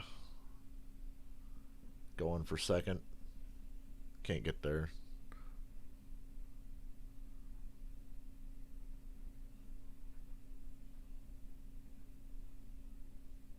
You said, wow, can you wait till I react before you comment? Because now I know something's coming. I know something's coming now. I'm on the NBC app. I'm way behind. Oh, my God. Harrison Burton, what the fuck? Backed her in the wall. Wow. What a fucking fail by Harrison Burton. If he didn't have a tire go down, that's a complete fail. Caution's out with 6 to go on the stage. Yeah, wow.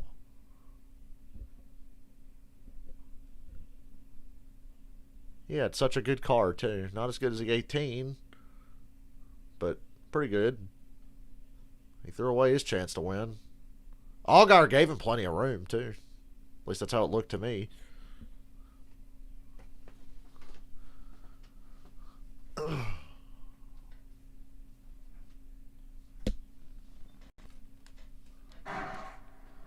Jeff Burton probably just punched a wall. Under caution for the 4th time. You saw it all in NASCAR nonstop. Harrison Burton trying to take that second position away. Robert, don't comment about something happening until you hear me react. Because I knew something was coming when you said, wow. The car didn't want to run the bottom, apparently. Did a good job. He didn't wipe out Allgaier, so sucks he spun and wrecked, but good job not taking out the 7. He'd gotten underneath Allgaier off of turn 3. How fast it comes around. When you get closer to another car on your outside, you lose side force, which is basically downforce on the side of the car. And you can see the car just quickly right on that apron. Yeah, that tire rapidly lost air when he was spinning out. Now the wheels are up on that thing. He just got loose. Dale Jr. appreciative of Harrison Burton not wrecking his car. That little spoiler.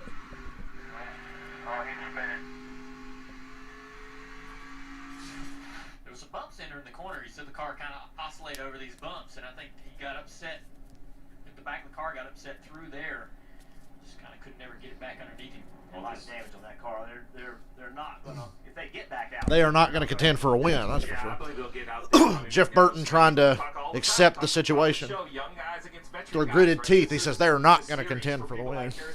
That's a move, Dale, that I have confidence you and Jeff would have taken a little different angle in there, but would have got loose.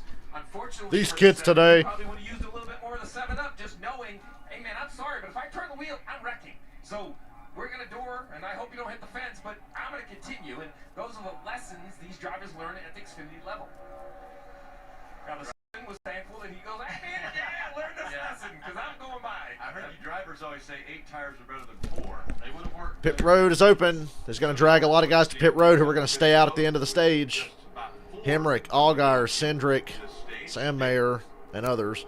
Ty Gibbs stays out to take the lead. I don't know why. He's not going to get stage points.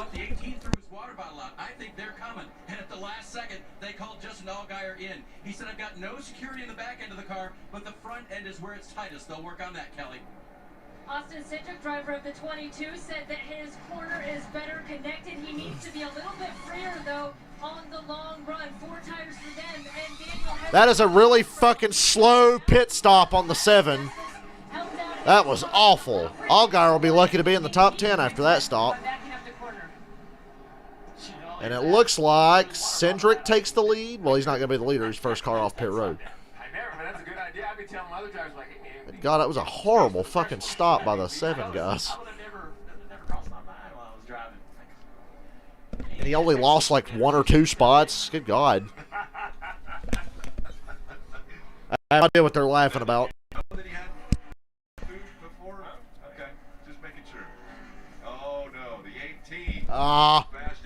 Too fast entering pit road. Daniel Hemrick in the 18. Well, this dude has a way of throwing away wins. That's costly. But that's good for my wallet because my money's on Allgaier. Expect everyone you just saw pit stay out at the end of the stage because that, now you're in position. Everybody needs just one stop. So that is a well-hidden face of disappointment. Yikes! Big yikes for the 18. Daniel Hemrick too fast on pit road. You just know how. I mean, that thing is track position race. It's so costly to give it up almost halfway through. A couple guys stayed out on this most recent caution, and so they'll restart up front. And good news, Justin Haley just out of the infield care center moments ago. Dave spoke Justin Haley's okay. I'm just glad to see Justin walk out of the infield care center. That was a huge hit. How are you? I'm good. They cleared and evaluated and released me. So really thankful that NASCAR builds such safe race cars. Obviously, that was one of the hardest hits I've ever taken. So thought we were going to be pretty good there. Got some track position. I felt like the leaf hook gut protection Chevrolet was fast. Not really sure what happened there out of 2. I feel like probably could have been cut a little bigger of a break for it being lap 20, but that happens. It's what does he mean being cut a break? Look, Justin Haley's the one who ran the 8-car wide. like that. Just been a miserable season, so hopefully we get some momentum back for the playoffs and can run away with a good run like we did last season, getting in the top 3. Justin, we saw you hop right out and go to the ground there. Were you just air knocked out of you at that point? Yeah, I couldn't breathe, right? The air got knocked out of me, and I wanted to lay down, not be crunched up and extend my diaphragm. So, like I said, I haven't taken one that hard in a while. So, I really didn't know what to do. I was trying to breathe, and then I kind of hopped out, didn't see one that was coming, so I just decided to lay down, and all good now, though. Glad to see you out. Big hit for Justin, done for the day, guys, but, man, the best news is smiling now. Yeah, done for the day in Xfinity race, but he was actually... Let's say Justin Haley's got a race here again in about 2 hours. So is that still going to happen, do you think? Yeah, we'll have to just see. Seemed like he was feeling pretty good right there. I'm sure he'll talk it over with his Cup team and see what's best for them. And it's just amazing. So Gregson, Ty Gibbs, Mike Snyder, Brandon Jones, Josh Berry, Riley Herbst, Perkins, Jeremy Clements, a bunch of these guys all stayed. Hey, David Starr on the track. How's David Starr 10th? He went to the garage before the race started. We've had a lot of cautions, though. He probably got out there and got a bunch of free passes. I don't know. But oh well, Daniel Hemrick's day's just about fucked. It's going to be a long shot. We're going to have 2 to go in stage 2. You're in the deep end of the swimming pool on Sunday afternoons. So to finish out stage 2, it'll be Ty Gibbs. He'll be on the outside, and Noah Gregson actually has moved up to that inside line, row 1. Mike Snyder's had a great run. He's back there in the outside of row 2. Brandon Jones, Josh Berry, all in the top 5 right now. Riley Herbst needs something to turn around for that team this year. He's running in the top 6. Look at Mike Snyder in that 2 car. 3 laps to go. He got that win earlier in the year. He's locked into the playoffs. Well, to move through the playoffs, playoff points are a big advantage. Jeff, they're going to give one out at the end of this stage. They're just going to give one out. You hear that? They're giving away playoff points, Gov. They're staying out here trying to get some of these stage points. That 98 car. Just giving them away. We'll see how it goes with 2 laps to go. I really don't understand why Ty Gibbs is on this strategy. I know why Gregson is. He needs points. Harrison Burton's done for the day. He's out of the car. 2 to go in stage 2. Good launch by Gibbs, but there's a good push coming on the bottom from Brandon Jones to Noah Gregson. Noah needs the points. What the fuck is that purple car doing back there? Can't even tell who that is. Oh, I'd love to see Gregson and Gibbs eat shit. Wouldn't it be funny if they both wrecked each other? That's a fight I would love to watch because I fucking don't like either one of them as people. I'd give anything to see Gregson and Gibbs get into it. That's the matchup I never thought of. I didn't realize I wanted so bad. Gibbs is pulling away from Noah, though, so unfortunately they're not going to get together. Maybe another day. Maybe later in the race. Who knows? Coming up on 1 to go, Ty Gibbs. This is his 8th start in the Xfinity Series. He has led 6 of those races. Battle behind him. 1 to go in the stage. That white car with the pink the splitter rather, behind him, Justin Allgaier. That eventually could be the battle for the win. Cindric's gotten around him back there after they pitted. He's got track position. Cars all over the place on the front stretch. Austin Cindric, a 3-time winner already this year. Defending champion of the Xfinity Series, will be going Cup racing next year. Big aggressive move there. Allmendinger, 4 wide. 4 wide. 4 wide. 4 wide. Allmendinger clears a couple of them. Bad angle in the tunnel, and Allgaier just got fucking run into. Fuck out of here, 23. Fuck. How did Allgaier not wreck? I'm glad he didn't. I hope that didn't shred the tire on the 7. At least they're coming to the stage in. Ty Gibbs with stage 2. He didn't win anything. He's not running for points. Got to check the left side tires on Allgaier's car now. Good God. Might have just handed this race right to Austin Cindric between Hemrick speeding Allgaier getting killed by the 23, making a stupid fucking move into turn 2. It's loose. Smacks the door. The fuck is the 23 thinking there? It would scare your Yeah, I'm salty a little bit. That was a dumb move. Wow. Josh Berry wasn't anywhere near the 23, so you can't blame him. Blake Perkins, the 21-year-old out of Bakersfield, California, making Dale Jr.'s being awfully quiet. This season. But it's the second stage win for Ty Gibbs. Give me one moment. I will be right back. Make it 3 wins on the season.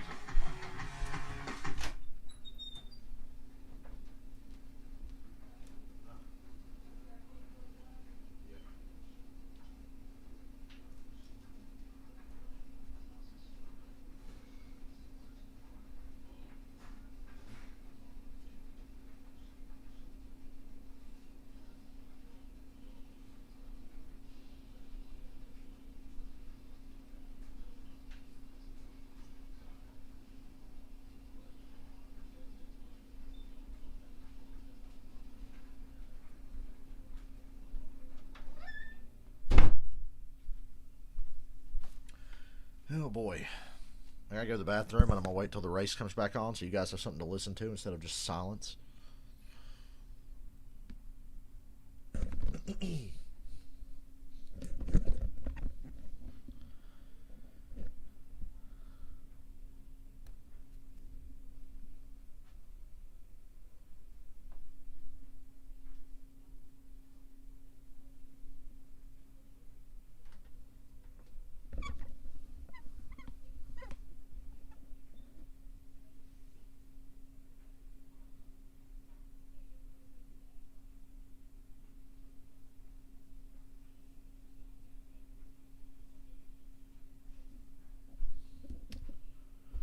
Hope Allgaier's going to be all right.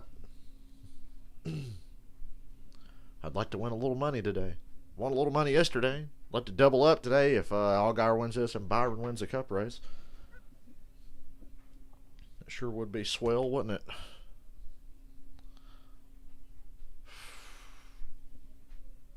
Not that I'll win a lot. Boy, just one time I'd like to nail a pick on a bit of a long shot. Just one time. When like closest we got was Jordan Anderson at Daytona. He almost won me $50.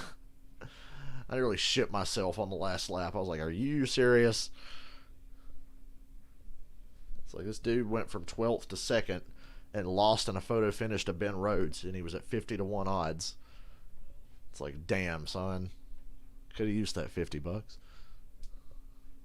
Really could have used that $50. I bought all these fucking 124 diecast cars. That $50 could have paid for one of them.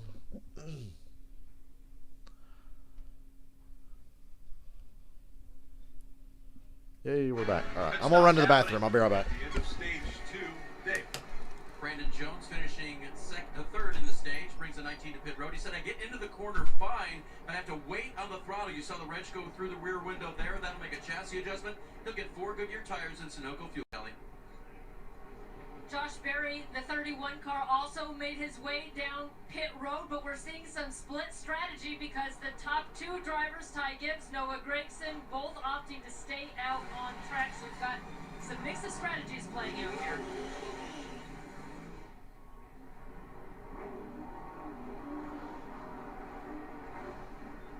And so with 2 stages complete, take a look at the points that have been earned today. And Ty Gibbs, 15 already. Noah Gragson, 13. Austin Cindric, 3 wins on the season already. 12 points already earned through stage points.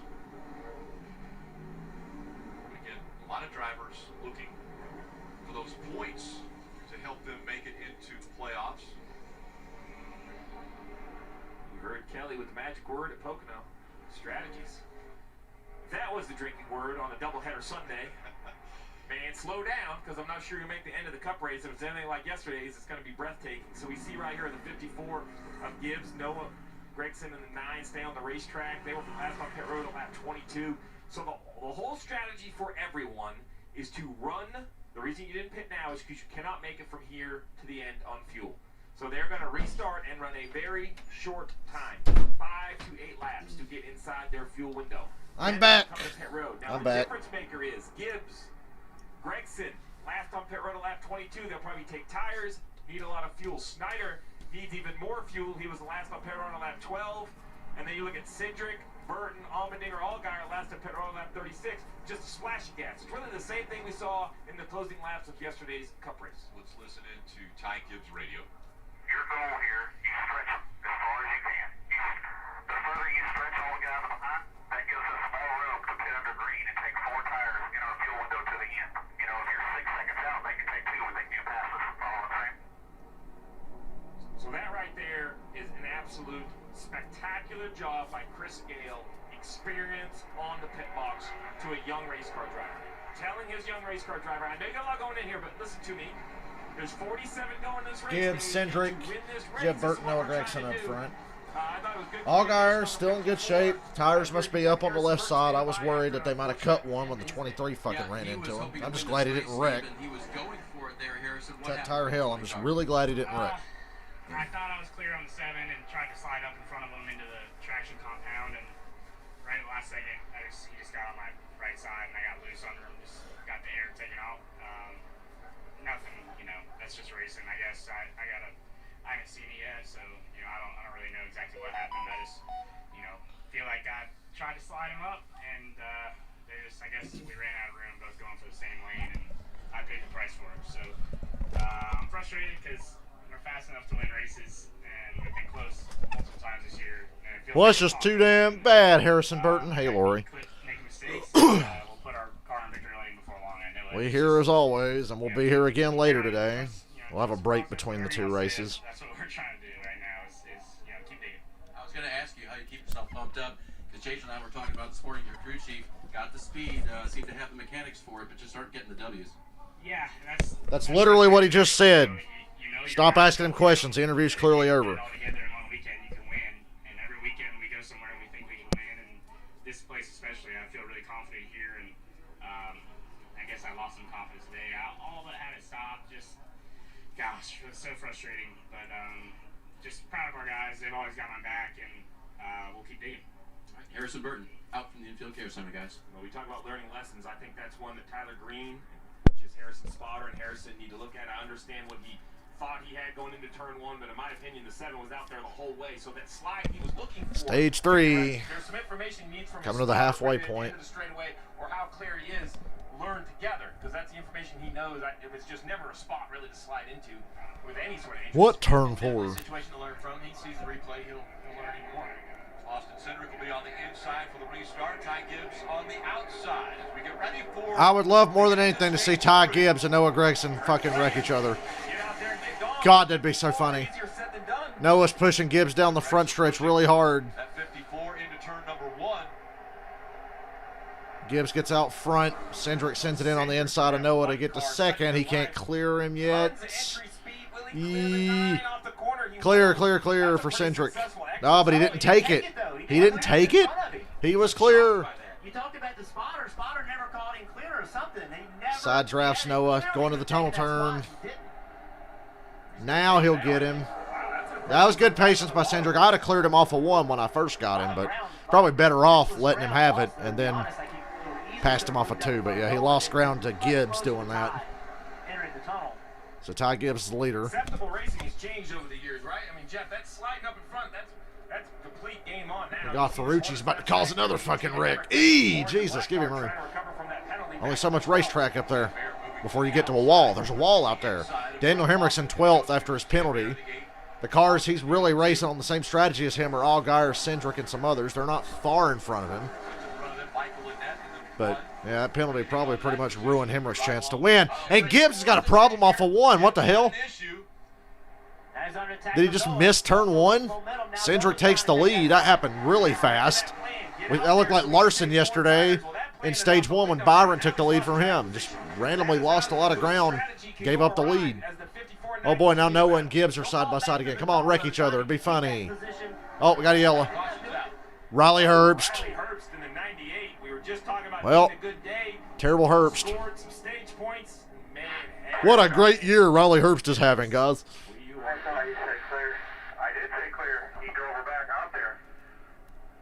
Argument between driver and spotter, and the 98's pretty much junk. That left side is really bad on the 98. Analyzed and reviewed, and I say that, but Jeff, we talk about this every week. That's what this series is for. I mean, this is a tough track. I'm glad to see it on. Cindric pass Gibbs for the lead. We turn around. Riley Herbst is wrecked. One that's long standing on it. I think it's important for these younger drivers to run at a track this size. A lot of cautions today.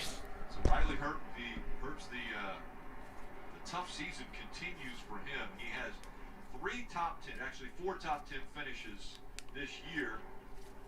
2 of those were top 5, but you see him below the playoff line, that cut line. That goddamn tunnel turn, I tell you what. I would like to see a replay sometime this century. Riley Herbst in a Stewart-Haas racing car that won 9 races last year is well out of the playoffs. How about it? He's already getting spun. Off of Myatt Snyder. No, that's the 15. Their cars look the same. That was the 15. And yeah, that was a bad wreck. All the way around to the left side, too. He didn't wreck right side. He hit driver's side.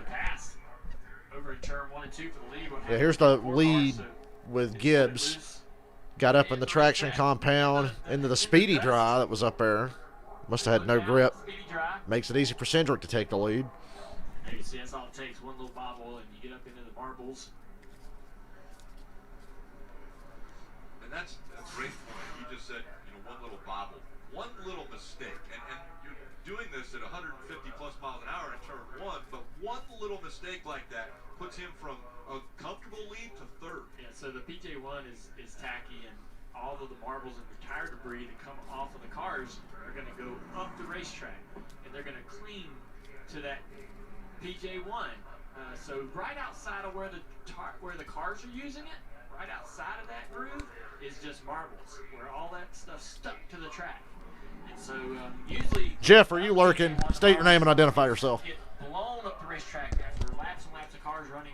It pushes all that stuff right up against the wall, and you see it right there. But a lot of this is all getting caught on this PJ1 right here, and if you get moved up a little bit out of the groove. Is that PJ1 that we all love so much? Kidding. Marbles and lost the lead is what happened there. All right, I'll be right back. Austin Cindric is out front.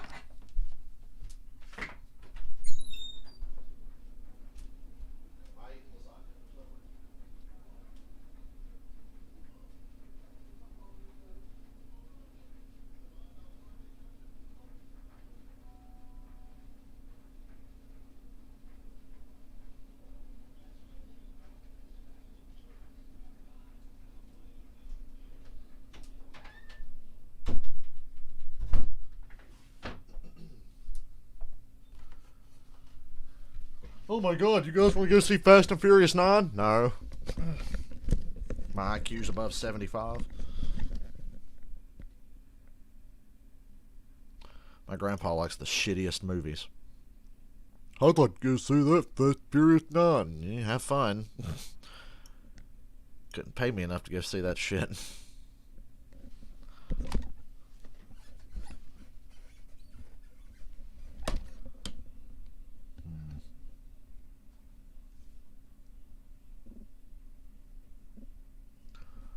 One of my favorite podcasts puts out their 100th episode today. OSW Review. Congratulations, OSW Review. 100 episodes. I can't even remember if they said what the 100th episode is going to be about. Probably not. Probably it's a surprise. If I remember correctly. That AEW review they did was awesome.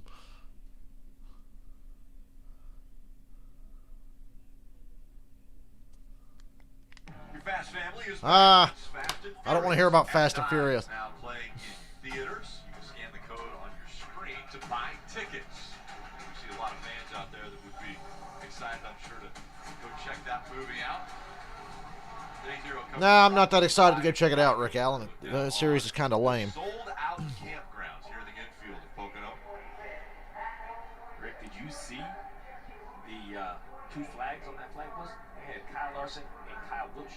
Yeah, how do you do that? I don't know who's who, but they better sit on either side of the camper this afternoon, because I have a feeling that's going to be a battle. So I talked to the racetrack, and they have more campers here today than they've ever had at any race in the history of this racetrack. They had to open up parking lots, traditional parking lots for camping for this particular race because of the demand.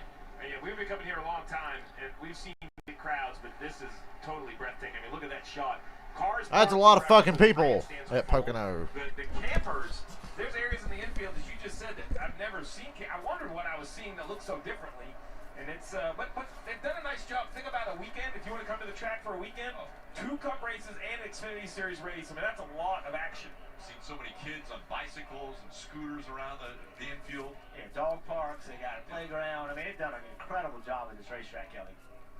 I think I spotted an infield bar or 2 as well yesterday after the Cup race. All right, before that caution, we saw Ty Gibbs give up the lead. He kind of collected himself, was quiet on the radio, and then said this.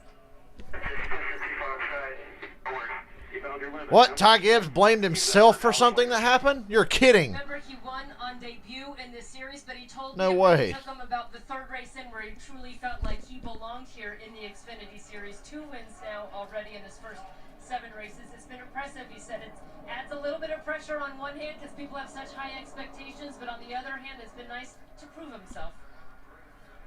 See right here we go. Hey, there's a kid in an Alex Bowman shirt. You think he had a good day yesterday? Merry Christmas, Alex Bowman fans. That is one of my favorite things to see at a racetrack is the young up-and-coming flag man. And he's Every local track has that little kid standing on the front straightaway in the grandstands waving them flags. Yeah, they've got the style, for sure. It's got the nice good motion. Good motion. Did you see how he knew he was on the screen? He's telling his buddy, hey, I'm on the screen. Look, you got to look at my. Now he's got the green. He's got all of them. He's ready. Damn, he's even got a stage in checker, green and white checker play. It's a little early for the restart. Cindric, Noah, Snyder, Ty Gibbs. 41 laps to go. Nobody can make it from here. We're getting close to that point, though.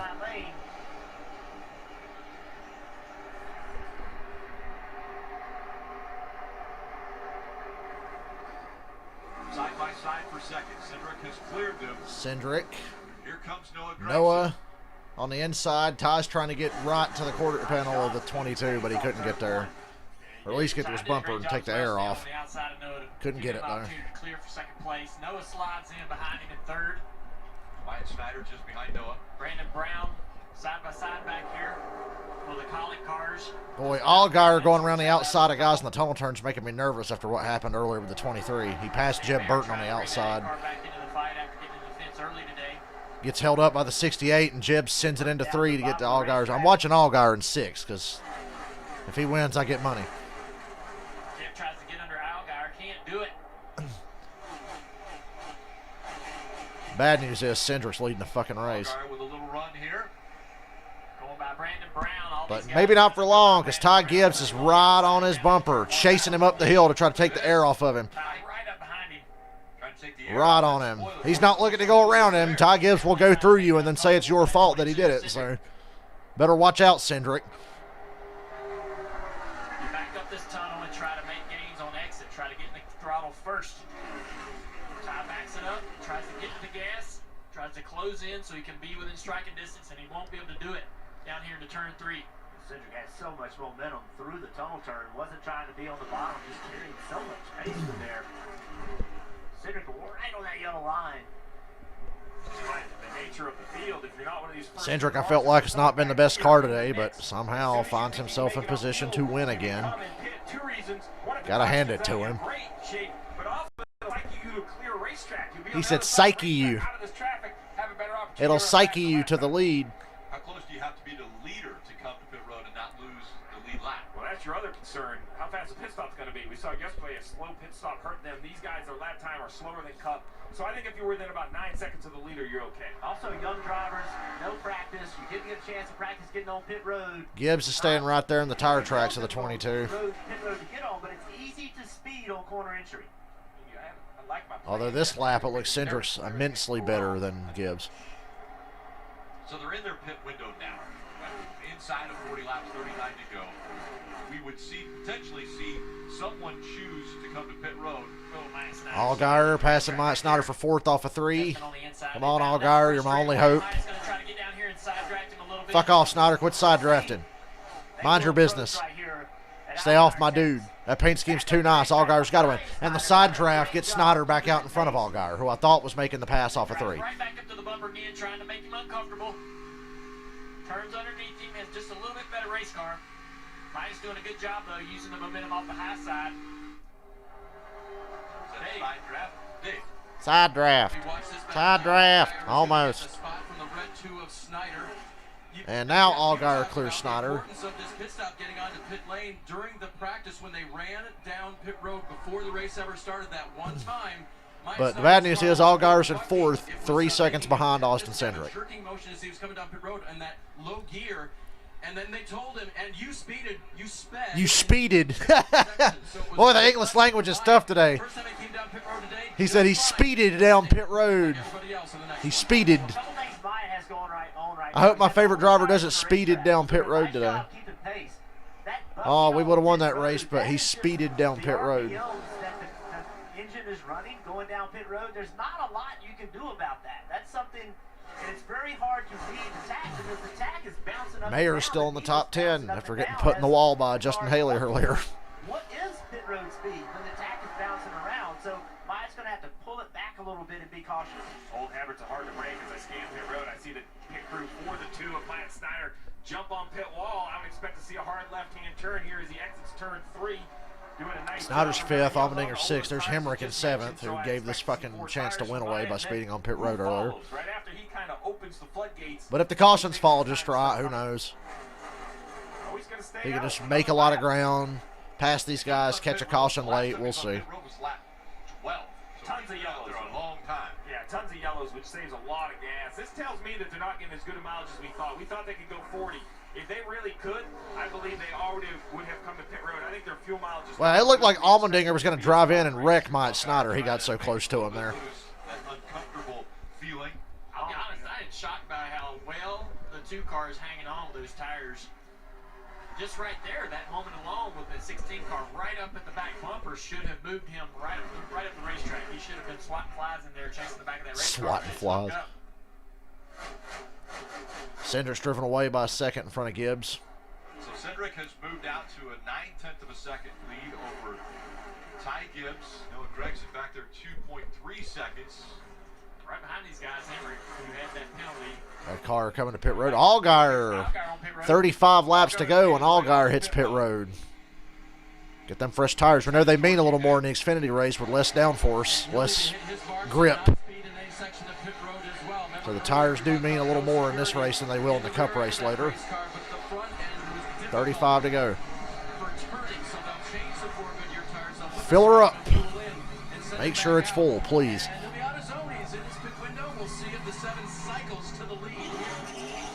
Decent stop that time. Just as Dave pointed out, we've seen the 7 service. He'll be safely on the lead lap leaving, so not really anything to compare to. We got to get everybody else to pit. See who else comes to pit road next. I would figure Snyder's going to be next. Allmendinger makes the pass. Hemrick makes the pass. Snyder drops back 2 positions. He might be pitting this time. Just keep digging, Hemrick. You can get back in this. We get caution. Snyder's pitting. 34 to go. Just downshifting from 4th gear to 3rd gear, then to 2nd gear.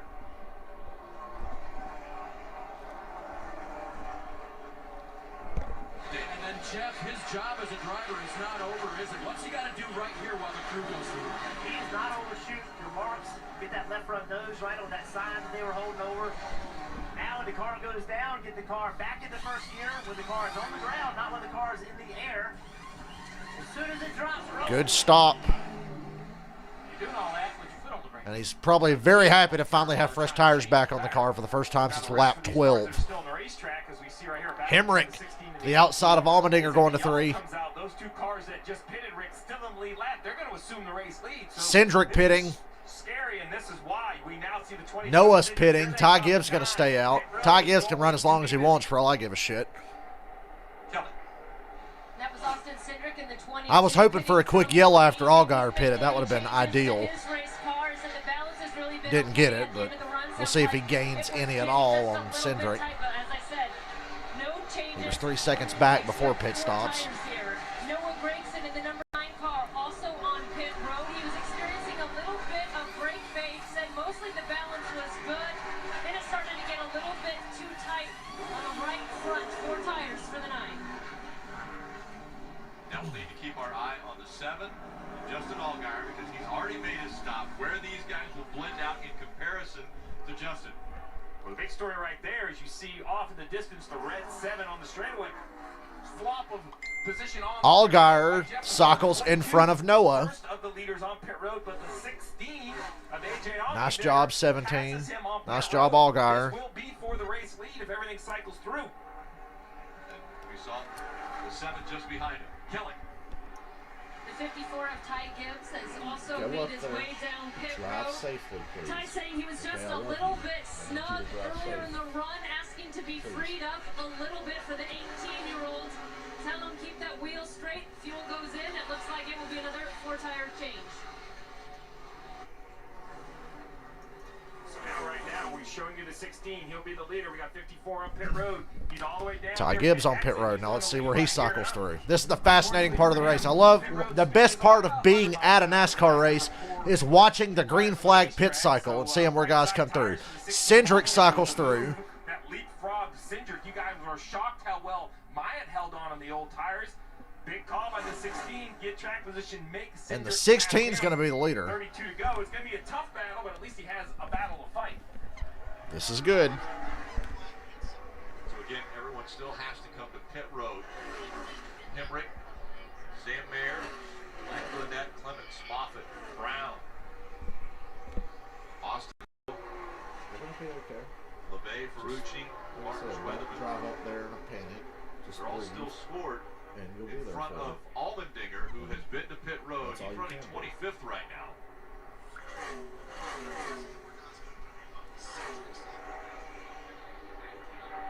Brandon Jones coming off pit road. Allmendinger trying to steal one. See, I told you earlier, I picked Allgaier. Allmendinger was my second choice.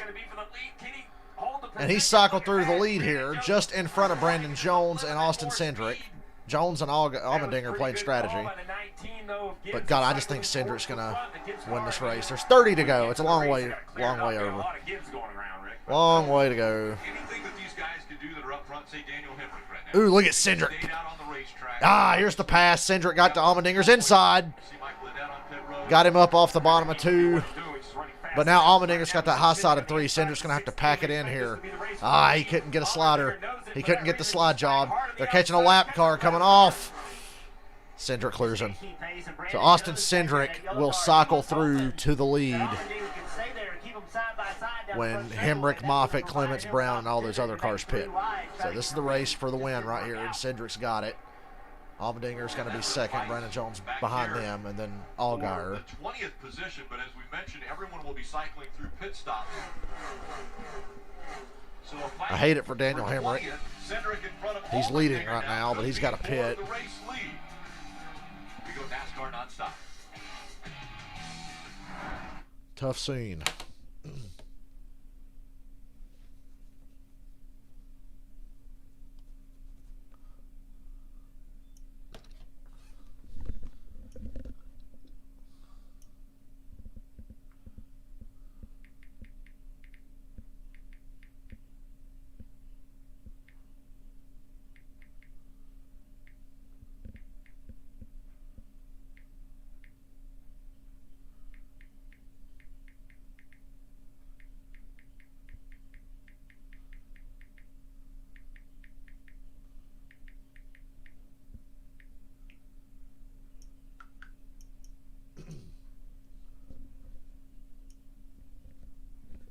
Well, them strategies in the Cup race are so confusing. They were yesterday, and they will be again today. Got to pay extra close attention to these Pocono races these days. Xfinity races turned out to be pretty straightforward. Yesterday it was all over the place because in the Cup race it's so fucking hard to pass. And the tire fall off's not that strong, so that makes it even more liable to become confusing. Ty Gibbs passing Allgaier for position. That's disappointing. Disappointed! Couldn't clear him.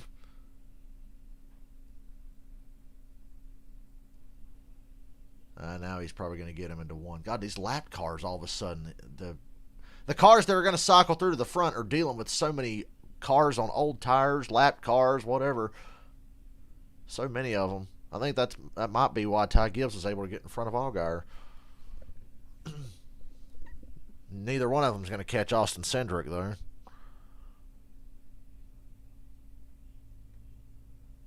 I regret to inform you.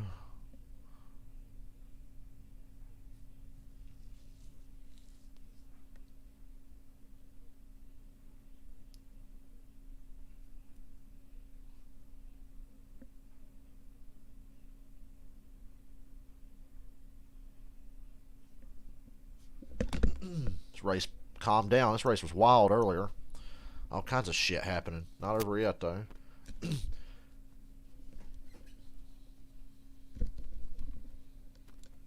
Gibbs passes Allmendinger for position. So Gibbs pretty fast now, but I think Cindric's got this race in the bag.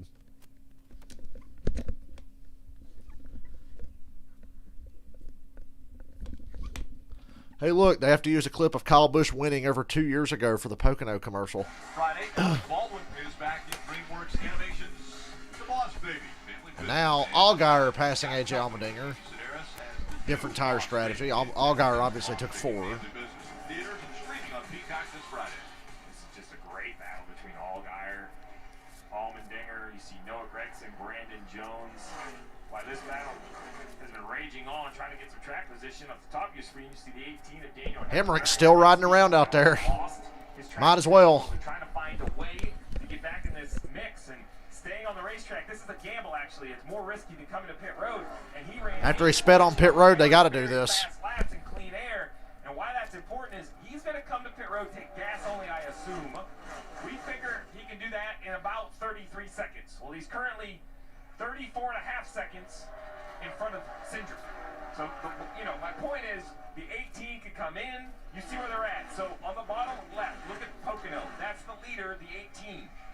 The 22 is behind him, almost 2/3 of a lap. The 18 is trying to stretch his legs, stretch his lead. That strategy we heard from the 54 on the radio, this is the whole idea. The 18 wants to come down pit road, take gas only, and hopefully rejoin the racetrack in front of Even if he cycles through after taking gas only and stays in front of the 22, it's not going to last on those tires.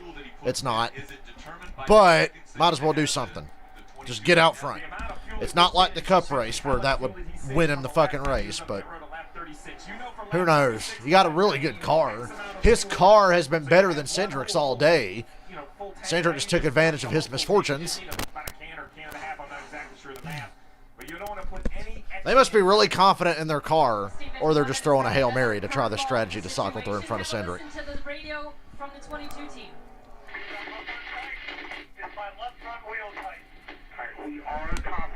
Cindric's wondering if he's got a loose wheel. Cindric just asked his crew, is my left front tight? And they assured him it is. I hope they're wrong for Daniel Hemrick's sake.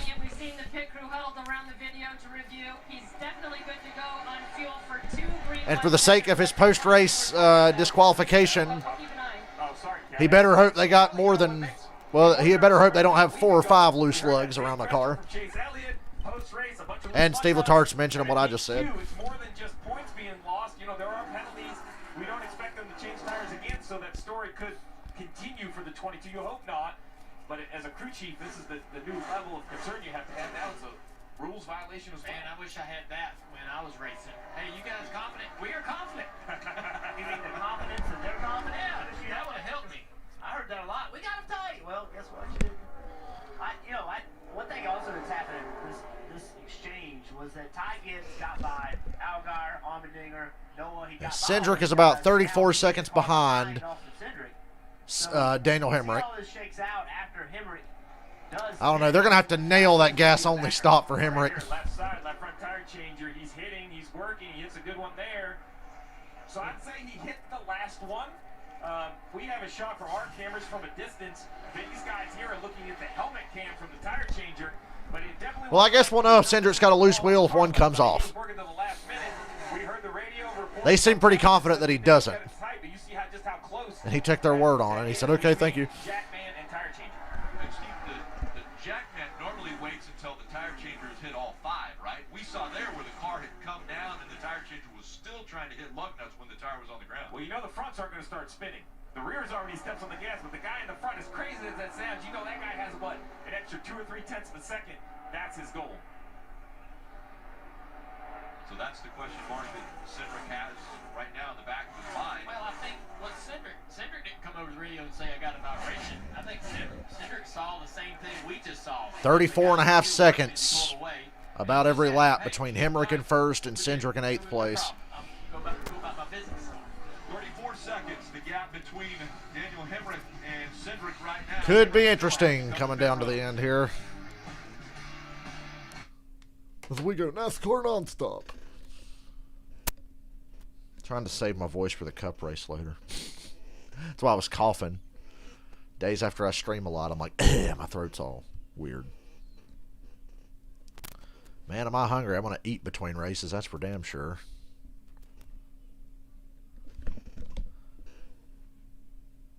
Boy, this whole strategy Allmendinger's on is not really fucking paying off. He's getting run down by everybody that's behind him. Noah just passed him. Jones passed him before. Cindric had made quick work of him to get in front of him.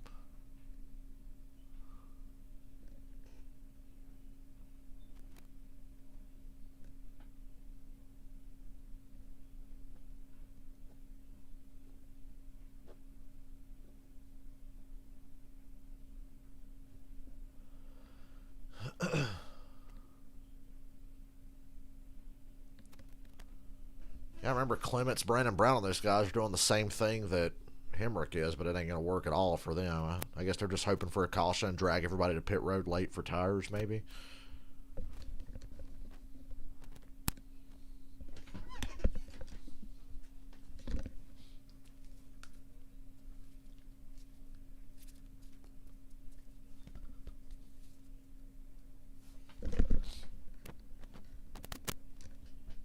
Everybody's being awfully quiet today in the stream. That's why I'm not talking much. I need you guys. I rely on you. Just don't give anything away because you're way ahead of me. Robert. He hit me with the Owen Wilson and said wow earlier, and that's when I knew, oh shit. You know, oh, Hemrick's coming to pit road. All right, here's the moment of truth. Get to pit road, assumedly gas only to try to stay in front of the 22. I'm going to time how many seconds of fuel they put in this thing.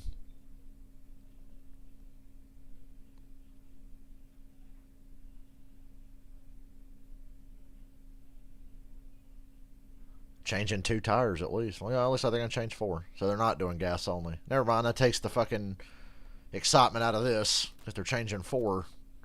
So yeah, Cindric's got the race won. Unless we get a yellow, Cindric's going to win this race.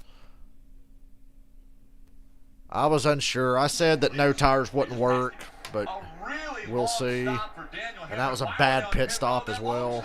Well, we know they needed quite a bit of fuel, but I can't believe they needed so much fuel they had time to change 4 tires. Their gamble must be to run long, put fresh tires on, and hope they get a caution. And if you run too fast on pit road, none of that matters. And that's not a bad strategy either. Like, I feel like there's going to be a yellow here somewhere. So the strategy call I thought was gas only. I was wrong. It was run long. Uh-oh. Keep fresh tires. Did he do it again? That was available to Dave Rogers, but the penalty was Shut up, Letarte. We talked about pit road. Why is this pit road? He sped again. Easy to speed on entries because it's so far away from turn 3. The exit of turn 3 carries so much speed onto that front straight, onto the pit road. Wow. It's just easy to misjudge it and get the car slowed down. I'll be interested to see what segment he was speeding in because when Yep, Hemrick sped again. he looked like he was Oh well. Congratulations, Austin Cindric. You did the thing. Yeah, we all thought he looked like he was coming fast out of pit road. He definitely was. How you speed on pit road twice like that? And you didn't even need to be aggressive. You know you're taking 4 tires and need a lot of gas. You know this. You're going to need a yellow to have a chance to win. Now it ain't going to matter. You ain't going to have a chance to win at all. So. GG, I guess. All right, we talked about getting on pit road. We have a great opportunity with this helmet cam. Red solid, don't push it.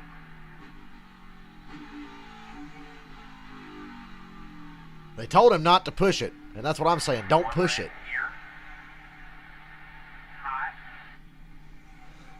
They're watching the visor cam to see his tachometer light up. So when it's all green, he's actually a little below his RPM limit. Then it showed that red They were telling him one red. He had 2 red briefly. That's for a short period of time. And here's Hemrick serving his penalty. As a driver, you'd be like, hey, 2 green or 2 reds, and I'd be like, you got it, buddy. 1 red all the way down. Oh my goodness. So I've never came down pit road. Yeah, it sucks. I don't know, it looked good. And then watch them get the caution that would have potentially won them the race or given them a chance to win the race. Watch them get this yellow here in a little bit. We still got 17 laps. That's a lot at Pocono. Remember, you got to get the thing slowed down and get all those lights shining before you get to that line, which means you got to slow it down before you get to the... Jeremy Clements on pit road. Alex LeBay is the last car that needs to pit. Well, Sieg and Tommy Joe Martins as well, but they've dropped further back. Alex LeBay, by the way, is now the race leader, and we've just seen Jeremy Clements come to pit road. You can download the official app of NASCAR and follow the action with free live scoring, in-car cameras, and a radio broadcast. Just search NASCAR in your app store to download and start a free trial today. Well, we were talking about the 18 and his issue. We mentioned Alex LeBay leading Tim Cindric, trying to make him his dad. Austin Cindric in the 22 running second. Ty Gibbs running third. And this should be the battle for the win, would be between these 2 cars when the 36 has to come to pit road. And Cindric did a nice job. You know, he's got about a 3.5, 4-second lead. But the thing here at Pocono, you know, you catch a lap car at the wrong time and lose momentum. You can't give up a lot of time. So LeBay is on pit road. That means now that Cindric is up front. Everyone that had to pit and everyone that's running up front now has been able to come to pit road. 15 to go. We're literally just quietly waiting for a yellow. Austin Cindric right now. We're just waiting now. Is 5 seconds back of Cindric. We take a look at the Toyota driver update. Ty Gibbs in just his I'm about to go put my dinner in the microwave. There's something to eat in the microwave. So I can hurry and eat before the Cup race. In this one, but I mentioned 3.2 seconds with only 15 laps to go. The last lap by, though, almost a half a second faster than Cindric. There was some traffic involved. We'll just have to see. That's really what it comes down to. You know, if they were both in absolutely clear traffic, you would say that's a lot to make up. 14 to But go. a car at the wrong time here could cost you a lot of time and speed.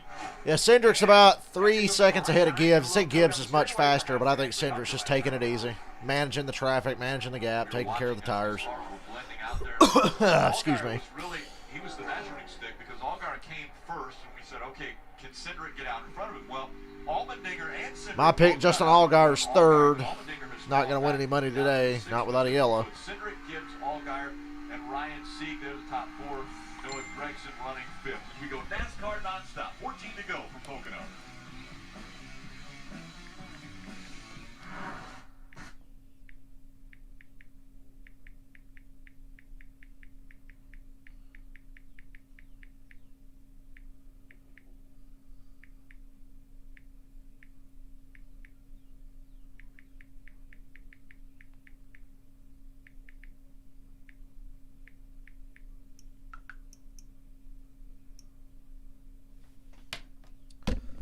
Go stick my lasagna in. I'll be right back. Not gonna miss anything. We're just waiting on a caution.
See, the 23 car slow.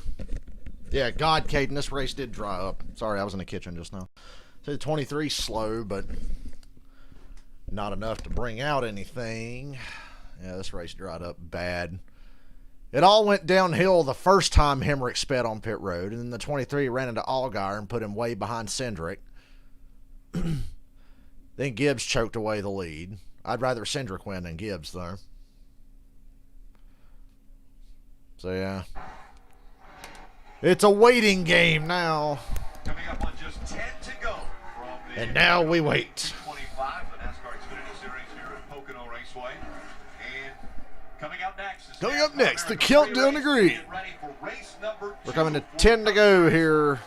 I feel like my app is even farther behind today than it usually is. I'll have to reset it after this. Although that won't help. I've tried that a million times to try to get it to catch up, but it's always way behind. Austin Cindric coming up on 10 laps to go. 10 laps to Win number go. 4 on the season.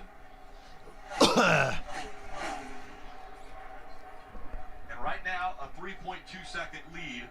3.2. Earlier it looked like Gibbs was gaining at a pretty fast rate, but now he's not gaining any at all.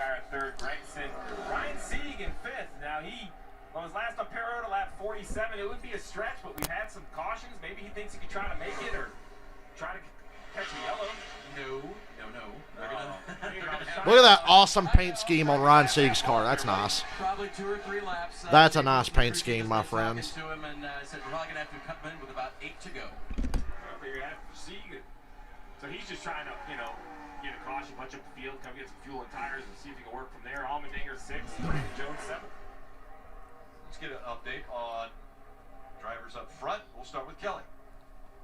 3 wins already this season. 9 to go.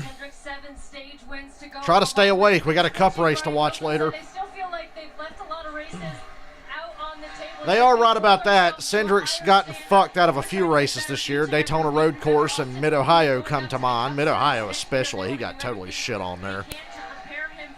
I was stunned in that race. I mean, Larson yesterday is the most shocking thing I've seen all year, other than Alex Palou and Joseph Newgarden in the IndyCar race at Road America. But, boy, I can't remember seeing a driver get shit on as bad as Cindric did at Mid-Ohio, leading that whole race and then just getting railroaded at the end. Gibbs has got it down 2.7. He gained like half a second that lap. That's pretty good, but not enough. Hey, Ty Gibbs, how does it feel to know that you gave this race away? You were leading, and you went into turn 1 and fucked up and let Cindric get by you, and that was the difference in the race. How does that feel, Ty? Who's he going to blame for that? Ty Gibbs gave this race to Austin Cindric. Oh, God, Ty Gibbs might have to take responsibility for something he did. Hell might freeze over. Congratulated for keeping it in the hunt all day long. Remember how he comes into today, 2 wins on the season, but also 2 failures to finish, which have him 5th. Caden Larson's up against it today. Backup car starting dead last at a racetrack where it's tough to pass. We'll see. If Larson wins, it's one of the best wins of his career. My pick is William Byron. There's C coming off of pit road now with that splash. Allgaier needs to have a good finish here and try to gain on the championship.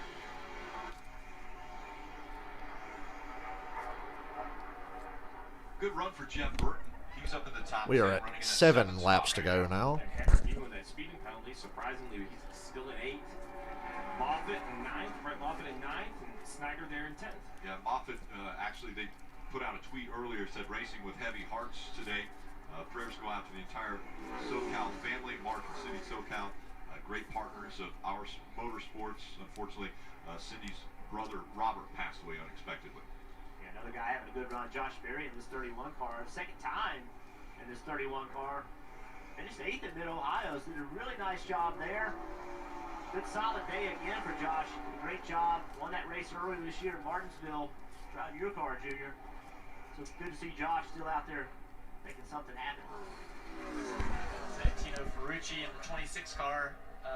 This guy's an IndyCar racer. He doesn't run stock cars. He's had a few starts. You guys know that Santino Ferrucci's an IndyCar racer? Not a very good one, but he's an IndyCar racer. He's outperformed not only what his expectations might be for us, but also I'm sure Ty Gibbs is running qualifying laps right now the way he's gaining on Cindric.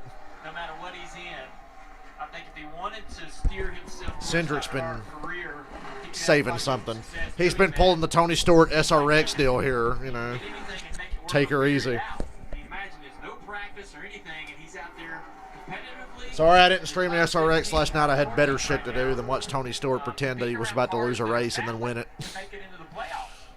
He beat Brandon Brown and a few other guys that are relatively competitive in this series. Who'd have thought the Xfinity race would be the most boring race of the week? Well, I mean, the first part of this race was pretty exciting. It just dried up, like Caden said.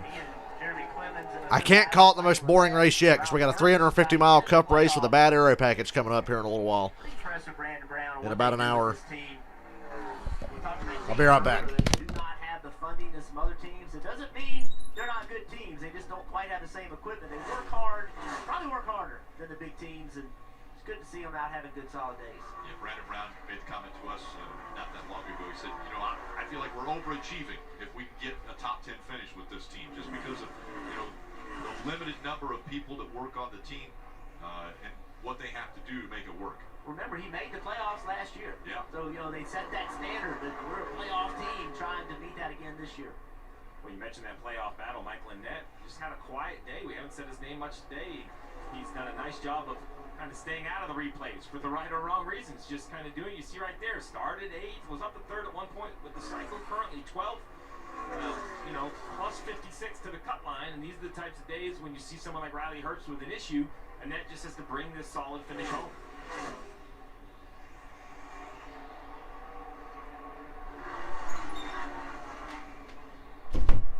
Here's Jesse Awuji in the 74. They're bored. They're talking about Jesse Awuji. Yeah, Caden, the cup race yesterday was good, but that was just pure fucking circumstance with that aero package. They must be bored. We're talking about Jesse Awuji. Improved a lot over the season, over the last couple of seasons. A good car for him to get into. And he, you know, when you're young and you haven't really had a lot of experience in a series like this or driving these cars, it's good to get in something that drives pretty good. So you know what good is, right? You know what to expect the car to do. And he's in a pretty decent machine to date. Cindric stretched it back out a little more. Not that it was close, but Gibbs had it down to about 2.3. Now it's gone closer to 3 seconds again.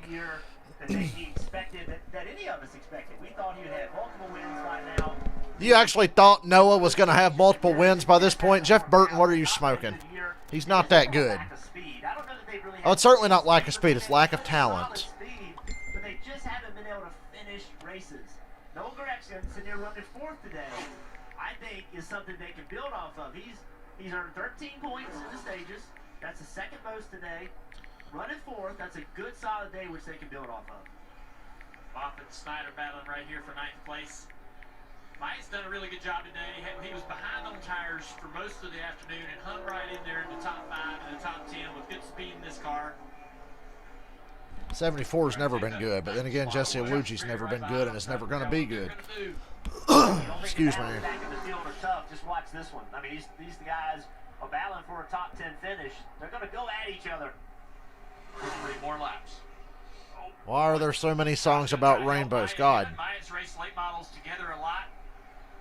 Got a pretty decent free ship. He's going to give Myatt the momentum and shove it 2 to go. Past that 02 car.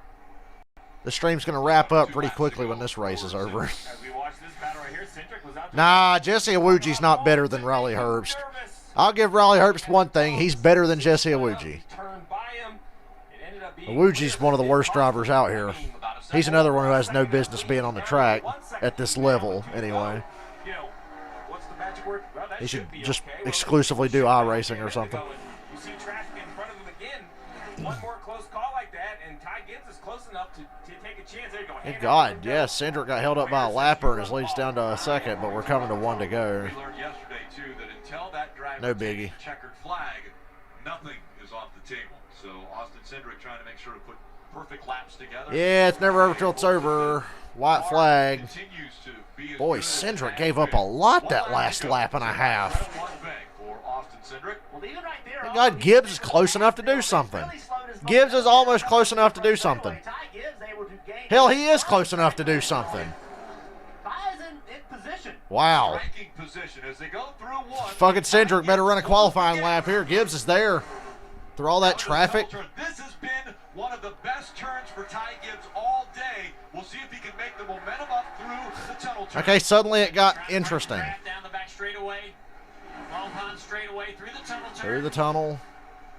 What a run off of 2 for Gibbs, but it's not enough. How's he going to get through 3? Not close enough to dive bomb, I don't think. Unless Cindric just fucking creeps into the corner. Cindric takes the bottom. Didn't want to leave the bottom open to let Gibbs get to his inside. And wow, Gibbs is in a 4-wheel slide off of 3. Cindric wins. That was a lot closer than it needed to be. Austin Cindric wins, Ty Gibbs second. That didn't need to be that close. Wow. That was way closer than it needed to be. One little bit of lap traffic. And I actually got nervous there at the end. Hey, I didn't finish second today. I finished third today. Mature drive by Ty to continue to try to chase the leader down. Well, that's the race. Well, the first race. We got one coming up later, a cup race. Looking forward to it. Yesterday was surprisingly a really great race. What's pretty impressive. This is just the 8th race for Ty Gibbs. And in those 8 races, he has finished first or second against Cindric 4 times. So half of his races, he's finished first or second with Austin Cindric. Cindric is cup ready. He's been that way probably since last year. But having that extra year in Xfinity is the best thing for Cindric. That was the best thing that could have happened to him, was getting stuck in Xfinity this extra year. Next closest is Allmendinger at 13, so a major advantage going to these playoffs for Austin Cindric. And momentum heading into next week's race, which is kind of his wheelhouse. Go to a road course. Yeah, he'll be super fast next week at Road America. Be a great show between him and Allmendinger, I'm sure. Yep, Road America. His Xfinity races on road courses have been nothing but entertaining. I'm looking forward to next week. I think Haley's still going to do the cup race. I haven't heard anything to the contrary, so. But yeah, I'm going to go ahead and stop this stream. I'm going to go eat, get my meal in so I don't have to do it in the middle of the cup race. And we'll be back here in about an hour. So I'll see you guys later.